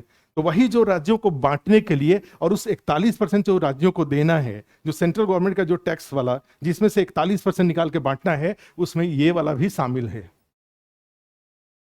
अर्थात जीएसटी एक तरह से सेंट्रल गवर्नमेंट का टैक्स है कि स्टेट गवर्नमेंट का टैक्स है? स्टेट गवर्नमेंट का, क्योंकि 50% तो पहले ही आपको मिल गया, और ये जो सेंट्रल के पास गया उसमें से फिर 41 निकल के आना है। तो इसीलिए स्टेट गवर्नमेंट के जो ऑफिशियल्स हैं वो जीएसटी को बढ़ाने के लिए जितना उपाय करेंगे, राज्य के पास पैसे आने के चांसेस उतने ही बढ़ जाते हैं। क्लियर है ये? तो ये बात ध्यान रखिएगा। तो वो कमर्शियल टैक्स वाला ये टोटल ये इनका मैटर होता है। तो ये अमाउंट भी याद रखिएगा। स्टेट का जो इनकम होता है उसमें सबसे ज्यादा कमर्शियल टैक्स है, और सेंट्रल गवर्नमेंट अदरवाइज जाएंगे तो ओवरऑल बजट में सबसे अधिक स्टेट गवर्नमेंट को income share in central tax and duty से, जो 39% है। याद रहेगा ये फैक्ट सब? याद रखिएगा। अब यहां देखने वाली बात है कि एक्सपेंडिचर में सबसे ज्यादा व्यय कहां होता है? What is the most important area of expenditure by state government? ये क्वेश्चन आपसे पूछा जाएगा कि सरकार के द्वारा सबसे अधिक, तो उसमें लिखा हुआ है सामाजिक सेवाएं, तो ये सामाजिक सेवाएं या अदरवाइज उसको खोलें तो कहाँ है वो देखिए। देखो उसमें नीचे एक लाइन लिख लो, सरकार के प्रमुख व्ययों में important expenditure of state governments are, सरकार के प्रमुख व्ययों में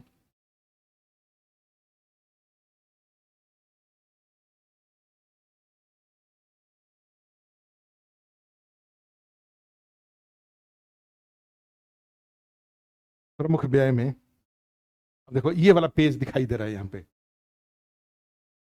टोटल व्यय है, सबसे ज्यादा पैसा एजुकेशन पे है 22%। पूरा, एक मिनट, स्कीम आउटले कितना हुआ, 100% है ये। Department wise allocation for annual scheme made as,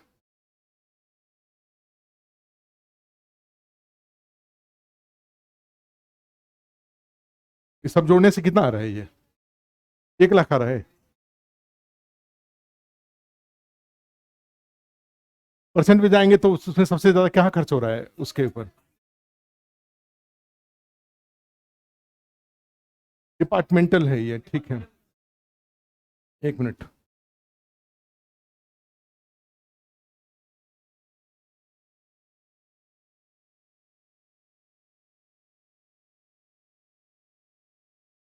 pension salary,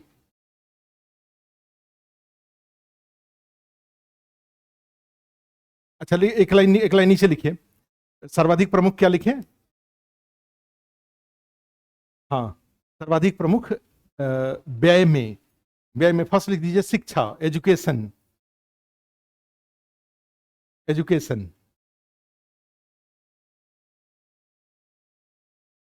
education, और उसमें लिख दो 40,451, 40,000 करोड़, 40,451 करोड़, 40,451 करोड़,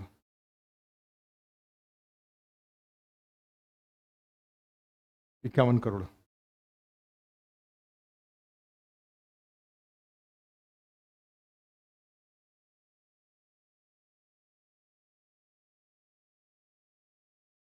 इक्यावन करोड़ है, ठीक है।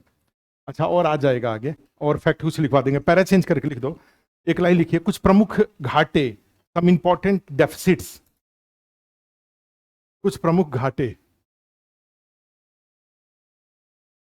तो और यहाँ पे एक्सपेंडिचर वाले साइड में कुछ अगर अच्छा ऐसा होगा तो लिख लेंगे, अब लिख दीजिए कुछ प्रमुख घाटा, सम इंपॉर्टेंट डेफिसिट्स, और उसमें फर्स्ट लिख दो फिजिकल डेफिसिट, राजकोषीय घाटा,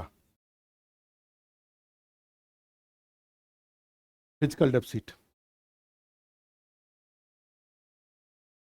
फिजिकल डेफिसिट का 2 पैर बना लीजिए, 2 लेग बना लीजिए,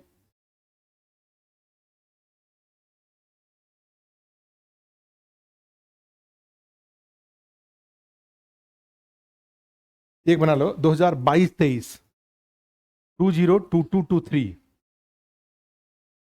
दूसरा बना लीजिए 2023-24, 23-24 के नीचे लिख दीजिए 2.98%, 8%, और 22-23 में लिख दीजिए 3.47%, और स्टार कर दीजिए दोनों को, बहुत ही, फिजिकल डेफिसिट को स्टार कर दीजिए, बहुत ही इंपॉर्टेंट है, मोस्ट इंपॉर्टेंट है फिजिकल डेफिसिट 2022-23, फिजिकल डेफिसिट 2023-24। अच्छा दूसरा एक और हेडिंग लिख दीजिए, रेवेन्यू डेफिसिट, राजस्व घाटा, रेवेन्यू डेफिसिट, इसका भी 2 पैर बना लीजिए,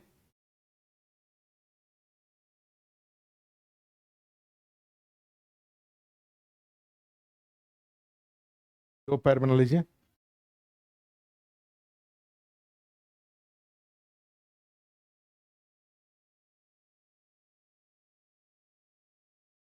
बिहार एक्चुअली इसमें क्या होता है कि बिहार एकमात्र बड़ा राज्य है जो रेवेन्यू सरप्लस स्टेट है।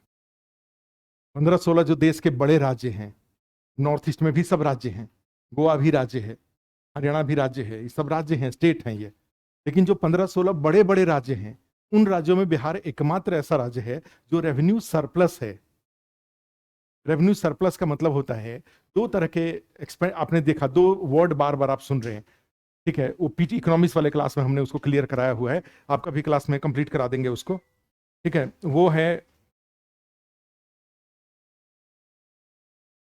तो उसमें क्या होता है कि रेवेन्यू, राजस्व और पूंजीगत दो तरह के वर्ड होते हैं। एक होता है राजस्व आय, दूसरा होता है राजस्व व्यय, रेवेन्यू इनकम और रेवेन्यू एक्सपेंडिचर, और कैपिटल इनकम और कैपिटल एक्सपेंडिचर। ये बार बार वर्ड आएगा, राजस्व आय, राजस्व व्यय, और पूंजीगत आय और पूंजीगत व्यय। तो ऐसे सारे इनकम जो बार बार, और ऐसे सारे एक्सपेंडिचर जो बार बार बार बार, बार बार का वर्ड इंग्लिश में ज्यादा अच्छा वर्ड होता है इसके लिए, रेकरिंग। रेकरिंग का मीनिंग ही होता है कि नेचुरली बार बार, ठीक है। अब एक आदमी पता चला कि एक कोई बड़ा सा कोई मिठाई खरीद के लाया और उसमें से रोज छोटा छोटा टुकड़ा काट काट करके खा रहा है, that is not a revenue income. Revenue income यहां पे क्या हुआ कि डेली दरवाजा खोला और वहां पे एक रसगुल्ला रखा हुआ है, नहीं, दैट इज रेवेन्यू इनकम। गाय से जो दूध है वो रेवेन्यू इनकम है, मुर्गी से जो अंडा है वो रेवेन्यू इनकम है, मकान से जो किराया है वो रेवेन्यू इनकम है, मकान बेचने से जो इनकम है क्या है, कैपिटल इनकम है, सैलरी से जो पैसा है वो रेवेन्यू इनकम है, और रिटायरमेंट का जो पैसा है कैपिटल इनकम हो जाएगा। आ रहा समझ में? तो इस तरीके से रेवेन्यू इनकम ऐसे इनकम होते हैं जो बार बार, और रेवेन्यू एक्सपेंडिचर ऐसे इनकम होते हैं जो बार बार, ठीक है। जैसे कैसे, मान लो कोई आपके यहाँ इंप्लॉई काम कर रहा है, उसको जो सैलरी दे रहे हैं बार बार, जो रूम का किराया दे रहे हैं बार बार, जो घर में मेंटेनेंस का काम है बार बार, नया पंखा खरीद के लगाया, कैपिटल की रेवेन्यू, कैपिटल, और उसका मेंटेनेंस, उसका मेंटेनेंस क्या हुआ, वो रेवेन्यू, वो जो है मेंटेनेंस है वो रेवेन्यू है। एक ब्रिज बनाना कैपिटल हुआ, ब्रिज का मेंटेनेंस रेवेन्यू हुआ, बिल्डिंग बनाना कैपिटल हुआ, बिल्डिंग का मेंटेनेंस रेवेन्यू हुआ। आ रहा समझ में? तो ये इस तरीके से सैलरी, जो टीचर्स की school building, school building capital, और टीचर्स की सैलरी रेवेन्यू। आ रहा है समझ में? तो रेवेन्यू में हमेशा ध्यान रखिएगा वो क्या होता है, ऐसे सारे इनकम जो कि बार बार, ऐसे सारे एक्सपेंडिचर जो कि बार बार। तो ये जो बार बार का इनकम और बार बार का एक्सपेंडिचर, यहां डेफिसिट नहीं होना चाहिए, ये सरप्लस होना चाहिए। यानी आपके घर में सैलरी से, पेंशन से, किराए से, ब्याज से, प्रॉफिट से जो पैसे आए वो 100 रुपये आना चाहिए, और जो इस तरह से जाए वो 90 रुपया जाना चाहिए। तो फायदा क्या होगा, 10 रुपया बचेगा, और 10 रुपया बचेगा तो उससे मकान बनेगा, घर बनेगा, गाड़ी खरीदाएगा, ठीक है, जमीन खरीदाएगा, और उससे घर का विकास क्या हो जाता है, तेज हो जाता है। तो रेवेन्यू हमेशा सरप्लस होना चाहिए, क्लियर है? और बिहार सरकार के साथ अच्छी बात है कि बिहार का रेवेन्यू सरप्लस है, लेकिन ये इससे बहुत खुश होने की जरूरत नहीं है। ये सरप्लस इसलिए है कि ये जो बार बार का एक्सपेंडिचर है उसको ये घटा दिया है, इन्होंने घटाया है। मुख्य रूप से कहां घटाया है, टीचर की सैलरी। कहां घटाया है, टीचर की सैलरी। कांस्टेबल को फुल सैलरी और टीचर को हाफ, कहां 10%। कॉन्ट्रेक्चुअल जो टीचर है राजस्थान वगैरह में, सारे राजस्थान की सारी भर्तियां फुल होती हैं। बिहार में मेजोरिटी अब जो भर्तियां, अब जाके 2-3 साल से ये प्रिंसिपल और नहीं तो पूरा सत्यानाश करके रखे हुए थे। अब इतने दिनों बाद सुना कल कि पटना यूनिवर्सिटी का पूरा दो बड़ा बड़ा टावर बना रहे हैं 10 मंजिल का, पटना यूनिवर्सिटी का। सारे उसके जो पुराने खंडहर बना हुआ है वो सबको हटा करके और उसके जगह पे नए ये काम इतने देर से क्यों समझ में आपको आता है, और इसके लिए आपके पास अर्जेंसी क्यों नहीं है? ये सब काम तो जल्दी जल्दी, जैसे आपने ज्ञान भवन बनाया, जैसे आपने चाणक्य जो भवन बनाया, कई सारी चीजें बनाया, तो आप जल्दी जल्दी करिए ना इस चीज को। आप इतने आराम आराम से करते हैं। भाई पटना यूनिवर्सिटी प्रीमियम इंस्टीट्यूट, भाई विश्व इंडिया का 7वां सबसे पुराना यूनिवर्सिटी है पटना यूनिवर्सिटी, और उसका हाल है कि पता चला कि खंडहर बना हुआ है यूनिवर्सिटी। आपसे नहीं बन पा रहा, पटना यूनिवर्सिटी किसी प्राइवेट को बेच दीजिए, एमईटी वाले को बेच दीजिए, वो बना देगा, उसको बना भी लेगा, चला भी देगा लेगा। तो अब सुने कि खूब अच्छा, देखे कल के अखबार में था या ट्विटर पे था, खूब सुंदर जो बिल्डिंग का नक्शा था खूब अच्छा बना रखा है इन्होंने, उसको अच्छे से मेंटेन करिए, प्राइवेट को किसी को दे दीजिए मेंटेन करने की, लिफ्ट वगैरह सब मेंटेन करने की रिस्पॉन्सिबिलिटी, लाइटिंग वगैरह सब मेंटेन करने की रिस्पॉन्सिबिलिटी प्राइवेट को दे दीजिए, ठीक है। आप उसको चलाइए अच्छे से पटना यूनिवर्सिटी को, बाहर बच्चे बाहर जाएं, कितनी बेइज्जती होती है बाहर में जा करके। कई बार बोलता है कि आप अपने जैसे राज ठाकरे का एक सुन रहे थे, बोलता था कि भाई आकर के आपको इतना बाहर में आके बेइज्जत होते हो, आपको अपने मुख्यमंत्री से क्यों नहीं जाके पूछते हो। तमिलनाडु का किसी का कोई स्वाभिमान ही नहीं है, पता चला कि सब कर कर आके वापस लौट के। गलत है वो आर्गुमेंट, सही आर्गुमेंट नहीं है महाराष्ट्र का। महाराष्ट्र में बिहार के लोगों का विरोध करना गलत है 100%। मैं कानून की बात नहीं कर रहा हूं, व्यावहारिक बात कर रहा हूं। महाराष्ट्र में जितनी सारी कंपनियां हैं, सारी कंपनियों का सामान बिहार में बिकता है, सारी कंपनियों का सामान बिहार में बिकता है, और उससे उनको, ठीक है, अब जीएसटी की बात छोड़ दीजिए, जीएसटी में तो अब बिहार को बेनिफिट होने लगा। अदरवाइज जितनी कंपनियां महाराष्ट्र में चल रही हैं उसका 12-12.5 करोड़ का कंज्यूमर है बिहार। कल अगर बिहार सरकार बना कर दे कि महाराष्ट्र में बना हुआ कोई भी सामान बिहार में नहीं बिकेगा, ठीक है, इस तरीके से, तो ये इस लेवल का कोई स्वाभिमान है ही नहीं कि हम ऐसा कुछ करेंगे। नहीं, बार बार बेइज्जत होना पड़ता है तो आप उसके लिए अच्छा से करिए, तेजी से करिए, जल्दी से करिए। खैर, क्या लिखे राजस्व इसमें लिख, अच्छा तो दो लिख लो, 2022-23 और 2023-24, 22-23 और 23-24।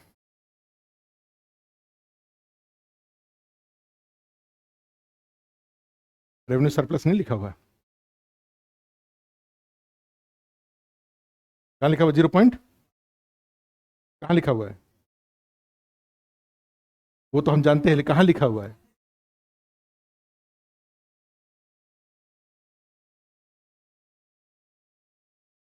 रेवेन्यू फीस का वैसे कम हुआ है, देखो पिछले दिनों में क्या हुआ ना, टीचर वगैरह की सैलरी जो इन्होंने बढ़ाया, तो इससे इनका रेवेन्यू इस बार तो काफी कम हो गया, 400 कुछ करोड़ रुपया ही रेवेन्यू सरप्लस है, पहले ज्यादा था। ये रेवेन्यू सरप्लस है कितना है, 0.52।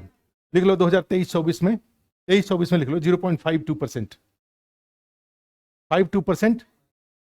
2023-24 में लिखो 0.52%, ब्रैकेट में प्लस, फिर लिख दीजिए ब्रैकेट में प्लस लिखो ना, फिर ब्रैकेट में प्लस, ब्रैकेट में प्लस, और उसमें नीचे एक लाइन लिखिए, 22-23 का बता रहे हैं, 22-23 का देख के बता रहे हैं अभी, आगे लिख लो एक लाइन उसके नीचे लिखो, बिहार एकमात्र बड़ा राज्य है, Bihar is the only big state, एकमात्र बड़ा राज्य है, Bihar is the only big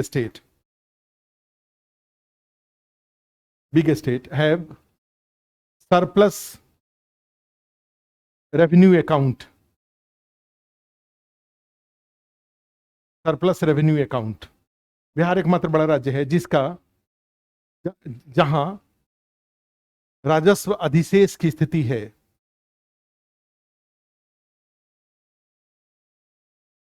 राजस्व अधिशेष की स्थिति है। जैसे नहीं होता है कि एक बार कल एक देख रहे थे, पाकिस्तान का कोई यूट्यूब था, बड़ा अच्छा एक डिबेट था पाकिस्तान में, तो वहां का जो एंकर था बड़ा ही मॉडरेट एंकर था, तो वो बड़ी अच्छी बात एक बताया कि जैसे पाकिस्तान में क्या होता है, चाहे उसके एम्बेसडर हों, चाहे उसके जो मिनिस्टर वगैरह होते हैं, उनके पास बड़ा ही सुपरफिशियल नॉलेज होता है। किसी टॉपिक्स पे उनसे अगर बात करिए, जैसे इंडिया में जाएंगे तो एस जयशंकर जैसे हैं, चाहे पी चिदम्बरम हैं, ठीक है, अरुण जेटली थे, ऐसे बहुत सारे लोग यहाँ पे हैं। आप उनसे बात करिए तो उनके पास अपने टॉपिक का डेप्थ ऑफ नॉलेज होता है, वो आपको इनलाइट। अब राहुल गांधी जी से बात करिए, अब देखो डिफरेंस कितना है। राहुल गांधी के बारे में क्या कहा जाता है कि ना किसी की सुनते हैं, ना कुछ पढ़ते हैं, जो दिमाग में आता है वही बोलते हैं, माने हाईली इमोशनल आदमी जो होता है, और इस लेवल पर आप इमोशनल नहीं चलता है, कुछ का कुछ बोल देंगे जो कि आपको बहुत नुकसान कर देगा। माइंडलेस अगर बात बोलेंगे तो सब चीजें नहीं, कहा जाता है कि लिख के पढ़ना, भाई इस लेवल पर आप 10 बार उस चीज को स्क्रूटनी होती है, किस वर्ड का क्या मीनिंग है। तो वो बड़ी अच्छी बात बता रहा था कि पाकिस्तान में मोस्टली जितने भी इस तरह के लोग हैं, चाहे एम्बेसडर हो चाहे ये हैं, सब चूंकि पैरवी से सब इधर उधर पॉइंट होते हैं, इन्फ्लुएंसर सब होते हैं आर्मी के बोलने से, इसके उसके बोलने से, तो किसी के पास भी कोई इंस्टेंट डिसीजन लेते हैं, कोई लॉन्ग टर्म विजन नहीं है। तालिबान का आपने समर्थन कर दिया और बाद में तालिबान ने जब आप ही को मारना पीटना शुरू किया, तो उसके बाद फिर अब अफगानिस्तान तालिबान के बीच में, जब तालिबान अफगानिस्तान में जीते थे, पाकिस्तान में दिवाली मनाई गई थी। आज क्या हाल है? तो इसका मतलब वो दिवाली मनाना आपका सीरियस फॉल्ट था। अगर आपका फॉरेन पॉलिसी में अगर गहराई होती तो कभी आप दिवाली नहीं मनाए होते, या दिवाली मनाए होते तो फिर मनाते रहते। समझ में? तो वो बड़ी अच्छी बात बोल रहा था कि हमारे यहाँ जो होते हैं, तो यहाँ पे क्या होता है, अब जैसे बिहार में जाइए आप, तो मोस्ट ऑफ द जो लोग हैं, आपको जो जब डिबेट आप देखेंगे, बिहार विधानसभा का डिबेट देखिए चाहे कुछ देखिए, तो आपको अब कहाँ घंटा भर वहां रुक पाएंगे कि हम घंटा भर रुक जाएं, चाहे मुख्यमंत्री की बात घंटा भर आप सुन पाएंगे?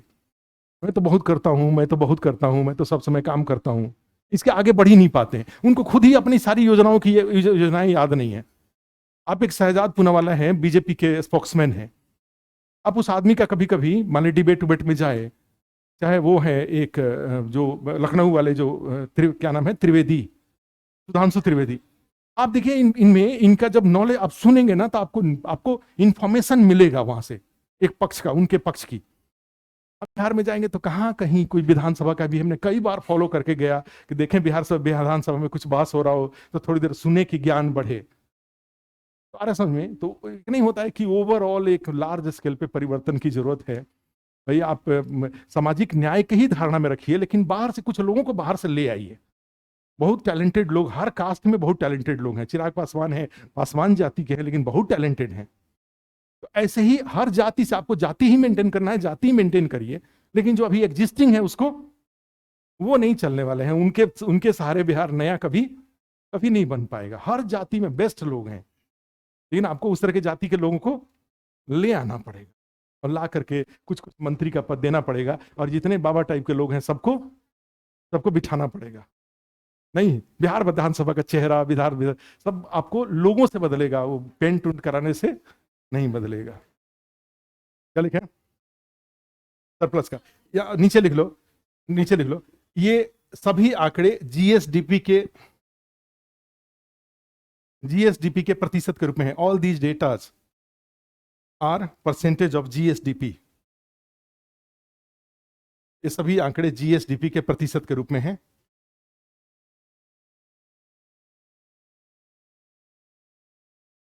और इसमें लिख लो बिहार का GSDP, GSDP of Bihar, Bihar का जीएसडीपी ब्रैकेट में बिहार का जीएसडीपी, दो पैर बना लीजिए, यहां भी दो पैर बना लीजिए, 2022-23, 2023-24, 2022,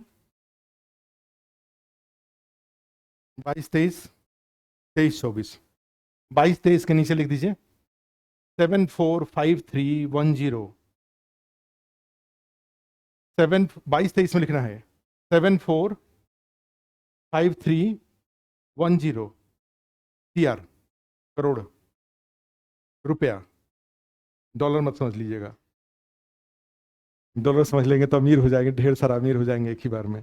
और 2023-24 में 858928 CR।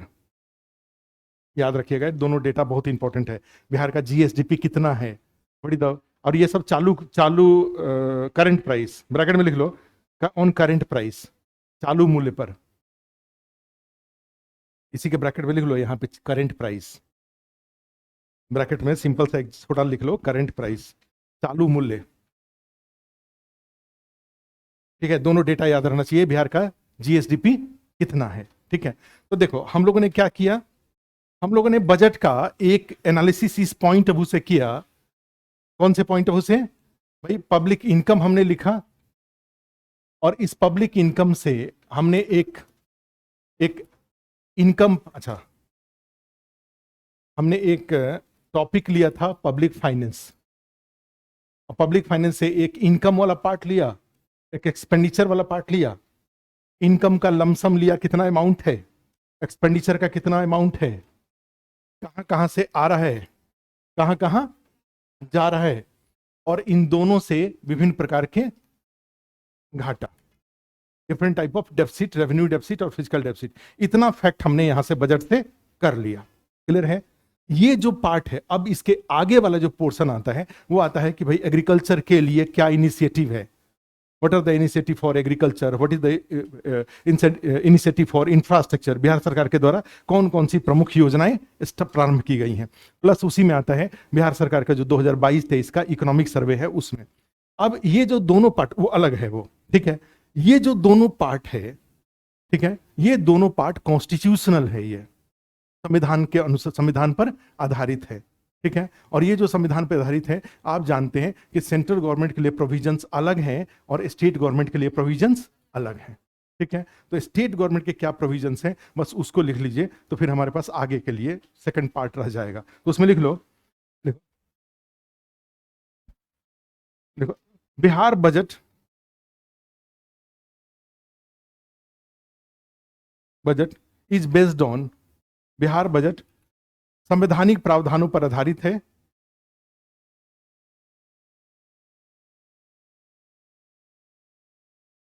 जिसका उल्लेख विच हैज मेंशन इन कॉन्स्टिट्यूशन, जिसका उल्लेख संविधान में किया गया है।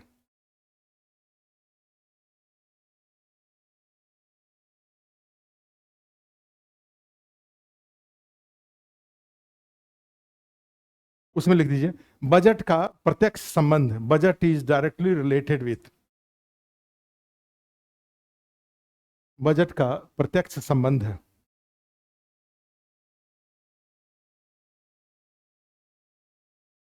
राज्य के संचित निधि से है, budget is directly related with consolidated fund of,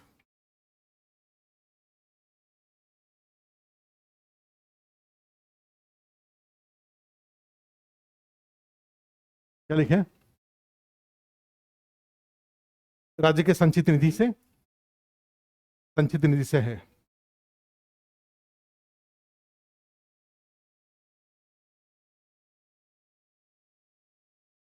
संचित निधि से है, जिसका उल्लेख विच हैज मेंशन इन,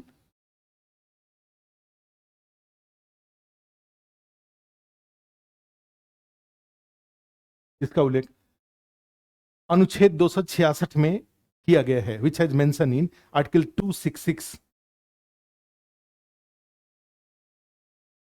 ठीक है, full stop.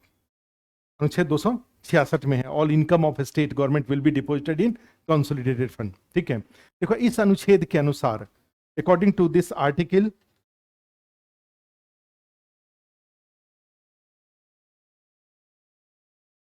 All income of state government will be deposited in consolidated fund. क्या लिखे इस अनुच्छेद के अनुसार, राज्य की समस्त आय, राज्य सरकार की समस्त आय, राज्य सरकार की समस्त आय को इस कोष में जमा किया जाना, all income of state government will be deposited in this fund, इस कोष में जमा किया जाना, तथा एंड विधानसभा की अनुमति से व्यय किया जाना, and expenditure will be made only with consent of, only with consent of, approve, consent के बदले लिख दीजिए approval of, approval of state legislative assembly, क्या लिखे, व्यय किया जाना, फुल स्टॉप।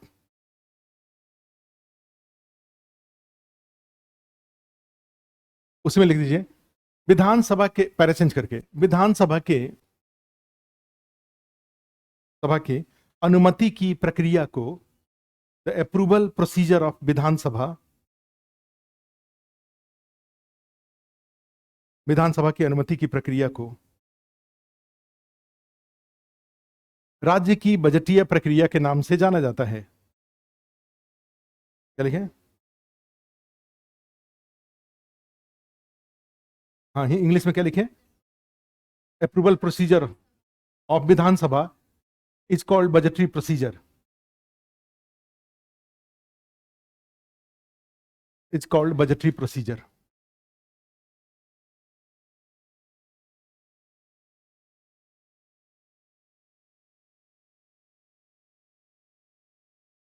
और हेडिंग डाल दीजिए बजटीय प्रक्रिया।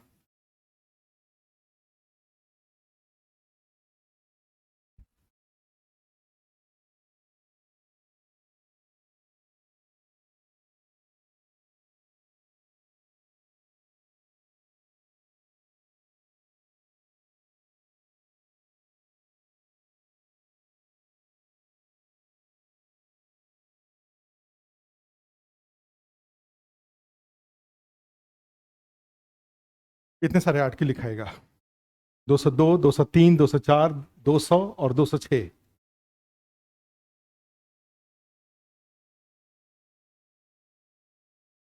याद रहेगा सब?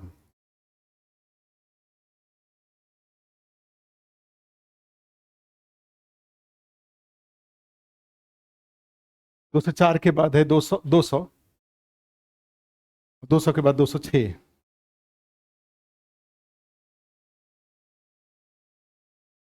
ठीक है, इसमें लिख लो 200, 202 के दो पैर बना लीजिए, छोटा छोटा, छोटा छोटा ही लिखना है। पैर लंबा छोटा हो सकता है। ठीक है, इसमें लिख लो बजट की परिभाषा, डेफिनेशन ऑफ बजट।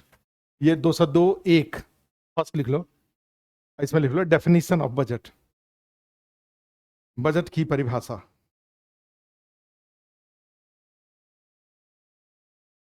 ठीक है, और अनुमान रहना चाहिए बजट की परिभाषा क्या होता है। It's a annual financial statement for coming year, आने वाले साल का वार्षिक वित्तीय विवरण है ये, इस बजट का ही परिभाषा होता है। क्लियर है? It's a annual financial statement for coming year, आने वाले साल का वार्षिक वित्तीय विवरण है, वार्षिक वित्तीय विवरण, कॉमा दे करके आने वाले साल का annual financial statement for coming year, नीचे की तरफ लंबा होगा। और दूसरा, सेकंड लिखो व्यय के प्रकार, type of expenditure,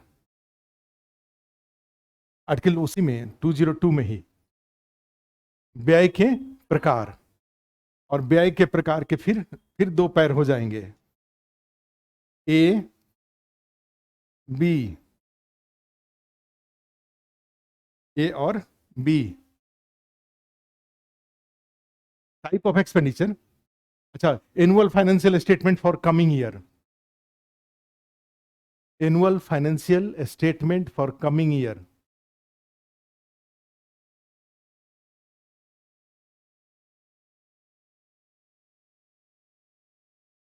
coming year, हाँ।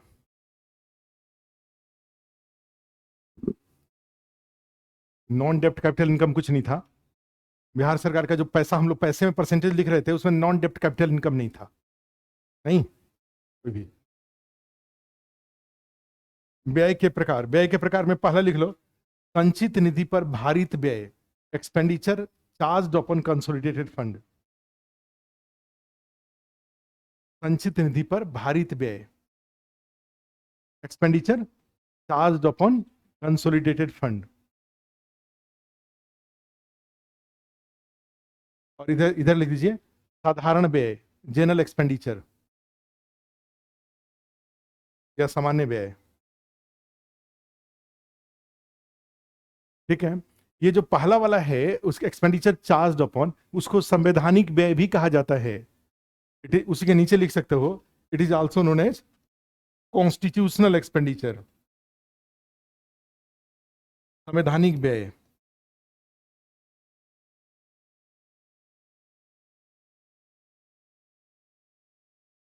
ऑनलाइन में जुड़े हुए हैं दिव्यांशु, निकिता, अंकित, संगीता कुमारी, और सब लोग ऐप पे हैं।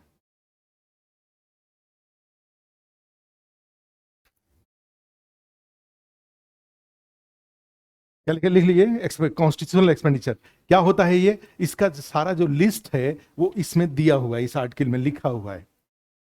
जैसे स्टेट गवर्नर का जो सैलरी है, क्लियर है, स्टेट हाई कोर्ट के जो जज हैं उनकी सैलरी है, वो सब कॉन्सोलिडेटेड एक्सपेंडिचर चार्ज अपन होता है स्टेट के कॉन्सोलिडेटेड फंड पे।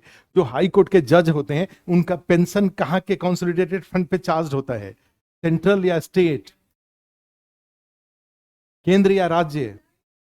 जो हाई कोर्ट के जज होते हैं उनका सैलरी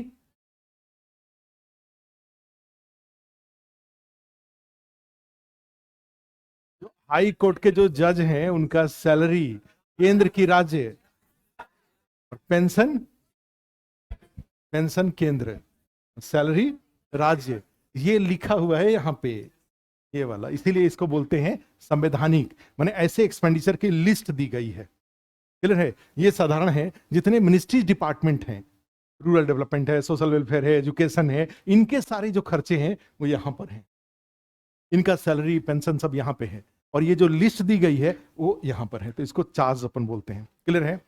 अब भारत सरकार को, चाहे राज्य सरकार को, स्टेट गवर्नमेंट को, इन्हीं दोनों तरह के एक्सपेंडिचर के लिए पूरे आने वाले साल का 2,62,000 करोड़ का जो ब्रेकअप है, ठीक है, शिक्षा के लिए इतना, सड़क के लिए इतना, हॉस्पिटल के लिए इतना, ये सारा जो ब्रेकअप है उसको एक पेज पर रख करके, और लास्ट में इक्वल टू 2,62,400, 2,62,085, इस तरह से जो लिखा हुआ है, इस आर्टिकल 203 के तहत राज्य विधानसभा के सामने रखना होता है। आ रहा समझ में, आने वाले साल में यहां से पैसे आएंगे और यहां पैसे जाएंगे, इसका जो पेपर तैयार करके, जिसको बजट कहा जाता है, पार्लियामेंट में वित्त मंत्री रखते हैं। माननीय अध्यक्ष जी, मैं आगामी वर्ष के लिए जो राज्य सरकार की अनुमानित आय है और जो अनुमानित व्यय है उसका विवरण संविधान के अनुच्छेद 203 के तहत विधानसभा के पटल पे रखता हूं। आ रहा समझ में, ये चीज कहा जाता है। तो इसमें क्या हुआ, इसमें लिख लो, अनुदान मांगे या डिमांड्स फॉर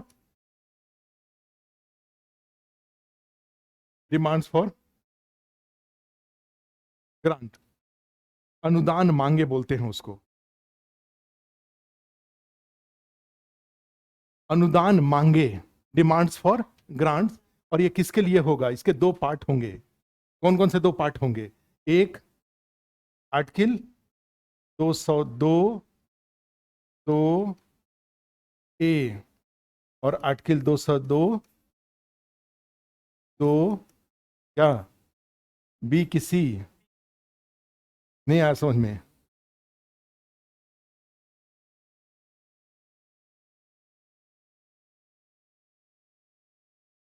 जैसे भगवान कभी गलत नहीं होते हैं, टीचर भी कभी कभी गलत होते हैं, सब समय गलत नहीं होते हैं।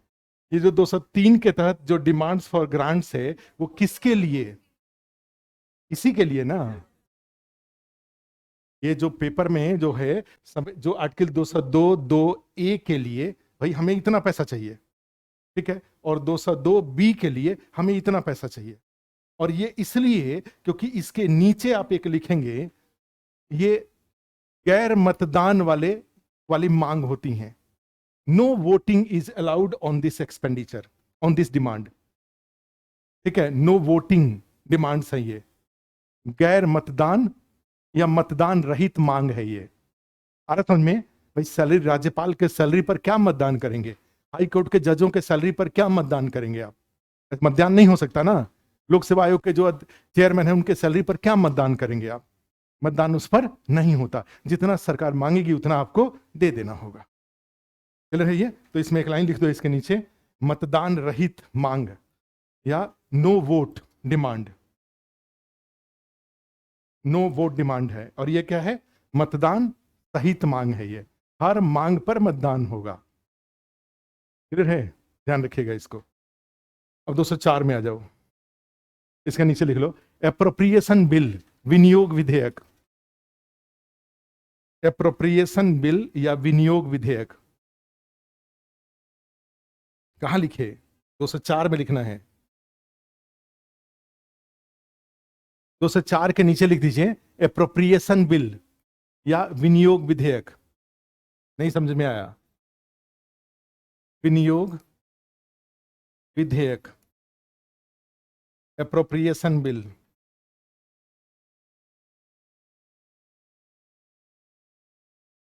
और उसके नीचे लिख दो अनुदान मांगों को वैधानिक दर्जा प्रदान करने के लिए, to provide legal status to demands for grants.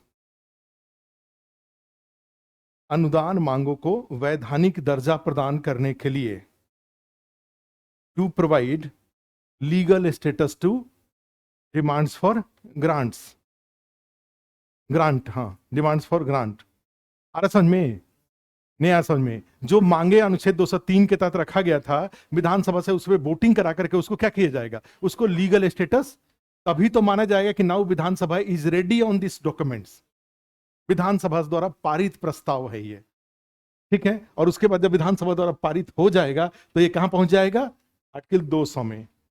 और 200 में क्या है? राज्यपाल की सहमति, बजट पर, राज्य बजट पर राज्यपाल की सहमति। इसमें लिख लो consent of governor on state budget.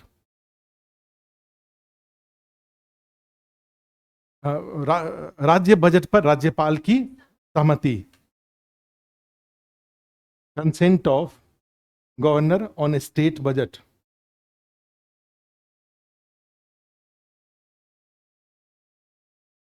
State budget,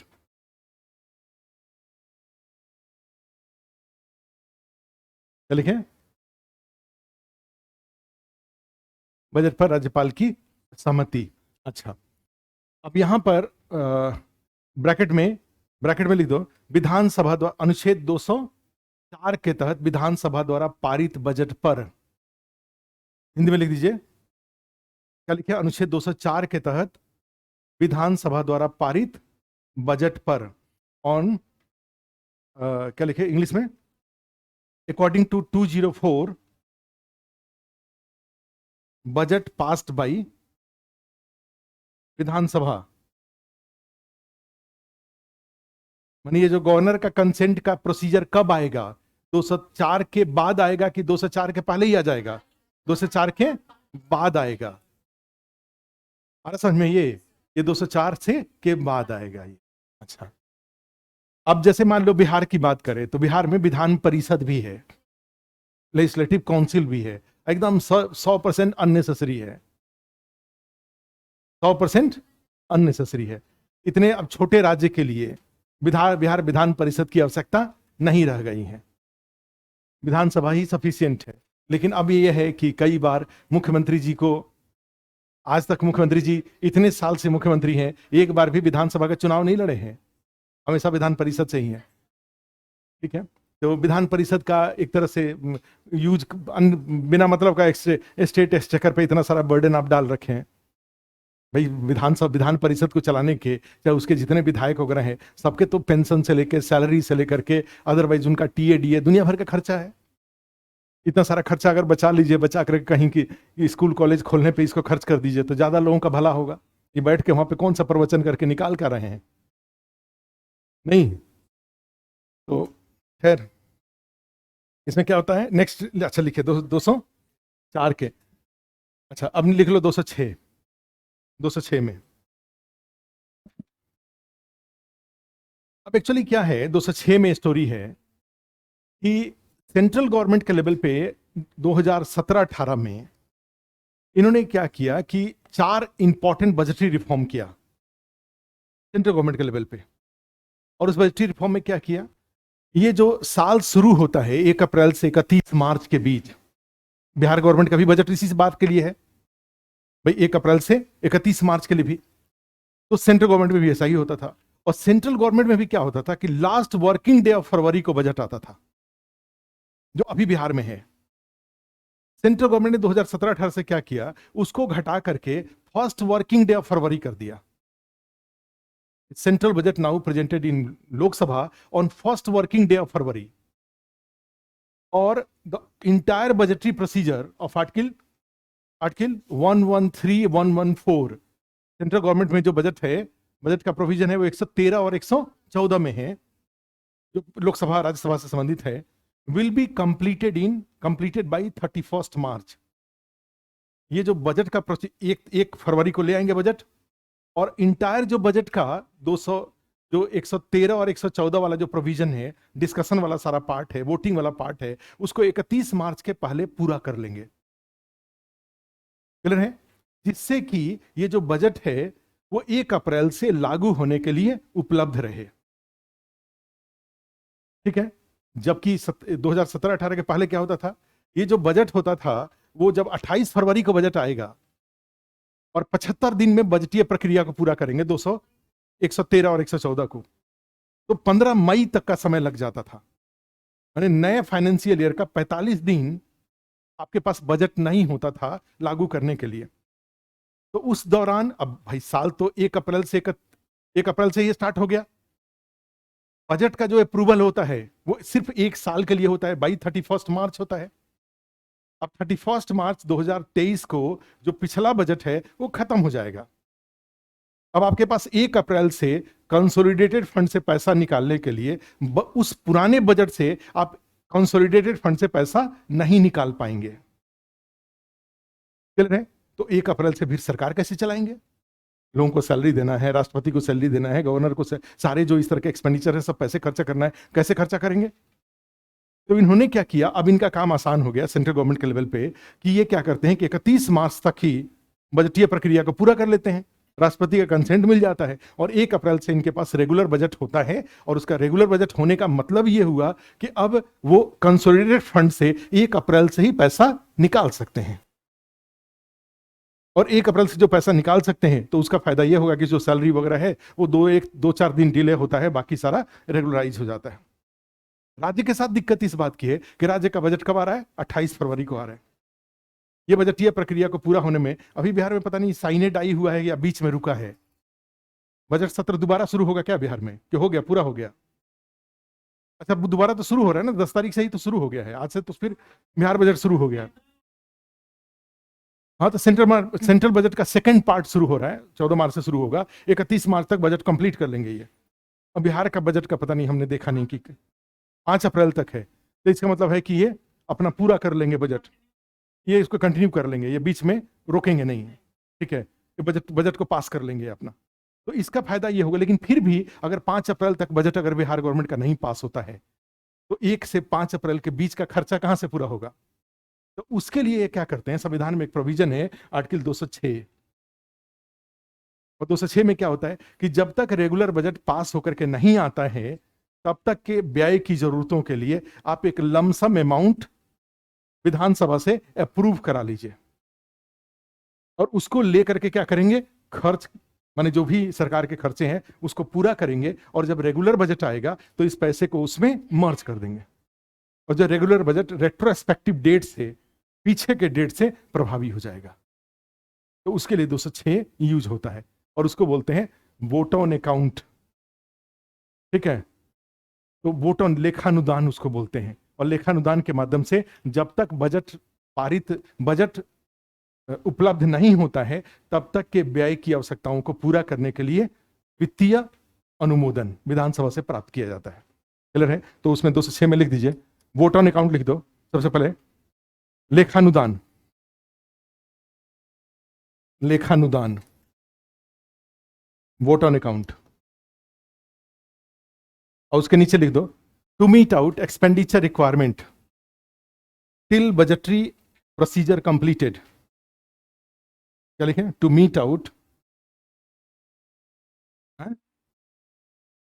expenditure requirement till budgetary process completed. Hindi में क्या लिखें?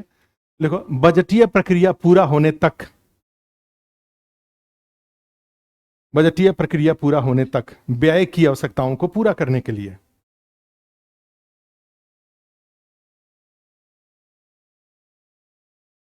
बजटीय प्रक्रिया पूरा होने तक व्यय की आवश्यकताओं को पूरा होने के लिए, पूरा करने के लिए। अब इसका मीनिंग क्या हुआ? सेंट्रल गवर्नमेंट की इसकी जरूरत नहीं है क्योंकि उनका रेगुलर बजट ही 1 अप्रैल से आ जाता है। 2017-18 के पहले क्या था, 15 मई तक बजट पास होगा, तो 45 दिन के लिए आपको वोट ऑन अकाउंट जरूरत पड़ेगा और उसका प्रोविजन वहां पे आर्टिकल 116 में है। तो सेंट्रल गवर्नमेंट के जो प्रोविजंस है इसी में जाएंगे। तो यहां पे क्या है, सेंट्रल गवर्नमेंट का 112 है, ये 100 13 है, ठीक है, 90 90 जोड़ते जाएंगे, ये क्या है, ये 114 है, ये यहाँ पे एक डिफरेंस है, उनका यहाँ पर 111 है, क्योंकि सेंट्रल स्टेट में एक आर्टिकल का डिफरेंस है, 201 है, ऐसा कोई आर्टिकल प्रेसिडेंट के लिए नहीं है, ऐसा केवल गवर्नर के लिए है, कि गवर्नर को यह राइट है कि विधानसभा या मंत्रिमंडल से कोई प्रस्ताव अगर उसको दिया गया है तो वो राष्ट्रपति के विचार के लिए उसको होल्ड कर ले। ये राइट केवल गवर्नर के पास है, इस तरह का राइट प्रेसिडेंट के पास नहीं है, ठीक है। तो 201 जैसा कोई राइट, तो ये 200 जो आर्टिकल 200 में है, governor, consent of governor on budget, ऐसा provision consent of president on budget, ये आर्टिकल 111 में है, ठीक है। और यहां जाएंगे तो वहां पे 116 में है, 116 में है। और बजट में ऐसे कई कुछ एक्सपेंडिचर, कुछ व्यय जिसका प्रोविजन बजट में नहीं है और ऐसा व्यय की जरूरत पड़ गई तो उसका प्रोविजन यहां पर आर्टिकल 205 में है और सेंट्रल गवर्नमेंट में आर्टिकल 115 में है, ठीक है। आकस्मिक माने कंटिजेंसी एक्सपेंडिचर रिक्वायरमेंट लिख लो, ना हो तो मन करे तो 206 के बाद लिख लो, 206 के बाद 205 लिख लो, आकस्मिक व्यय आवश्यकता, कंटिजेंसी एक्सपेंडिचर रिक्वायरमेंट, और ये सीधे जुड़ा होता है आकस्मिक निधि से, 267 से जुड़ा होता है ये कंटिजेंसी एक्सपेंडिचर रिक्वायरमेंट, आकस्मिक व्यय आवश्यकता बोल सकते हैं। अनुपूरक बजट का उपयोग किया जाता है इस तरह के व्यय को, पूर्व मांग को कंपेंसेट करने के लिए। आकस्मिक व्यय आवश्यकता लिख दीजिए, बस इतना ही लिख दीजिए, आकस्मिक व्यय आवश्यकता, कंटिजेंसी एक्सपेंडिचर रिक्वायरमेंट। और जो जो आर्टिकल यहां पे लिखा, देखो कितने आर्टिकल लिखा हमने, 1 2 3 4 5 6 7 8 9 10 11 12 और फिर आर्टिकल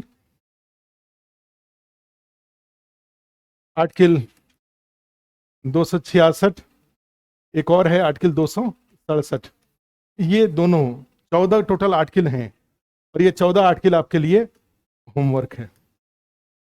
अब एक हेडिंग डाल के लिख लो, बिहार बजट के कुछ प्रमुख प्रावधान, सब important provisions of budget, Bihar budget.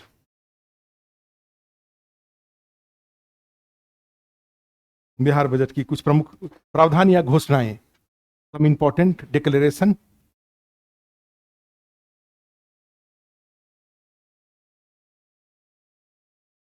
Provisions और डिक्लेरेशन ऑफ बिहार बजट, यही हेडिंग होगा और आज छोड़ देंगे। ये तो बजट की बात हो गई ना। अभी वो जो बजट स्पीच है, देखो कहां से मिलेगा ये एक बात ध्यान रखना, कहां से मिलेगा। देखो बिहार गवर्नमेंट, मन करे तो आप इसको यहां से भी पढ़ सकते हैं,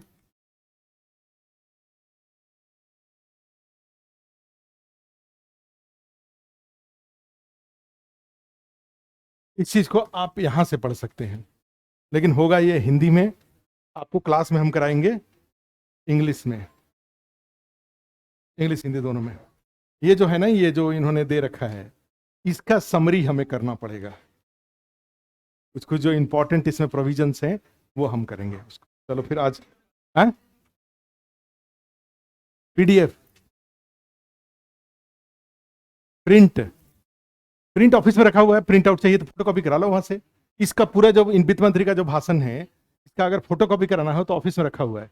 वैसे इसके जो इंपॉर्टेंट बातें हैं वो निबंध में, बिहार स्पेशल में या कहीं कहीं सब जुड़ गया है।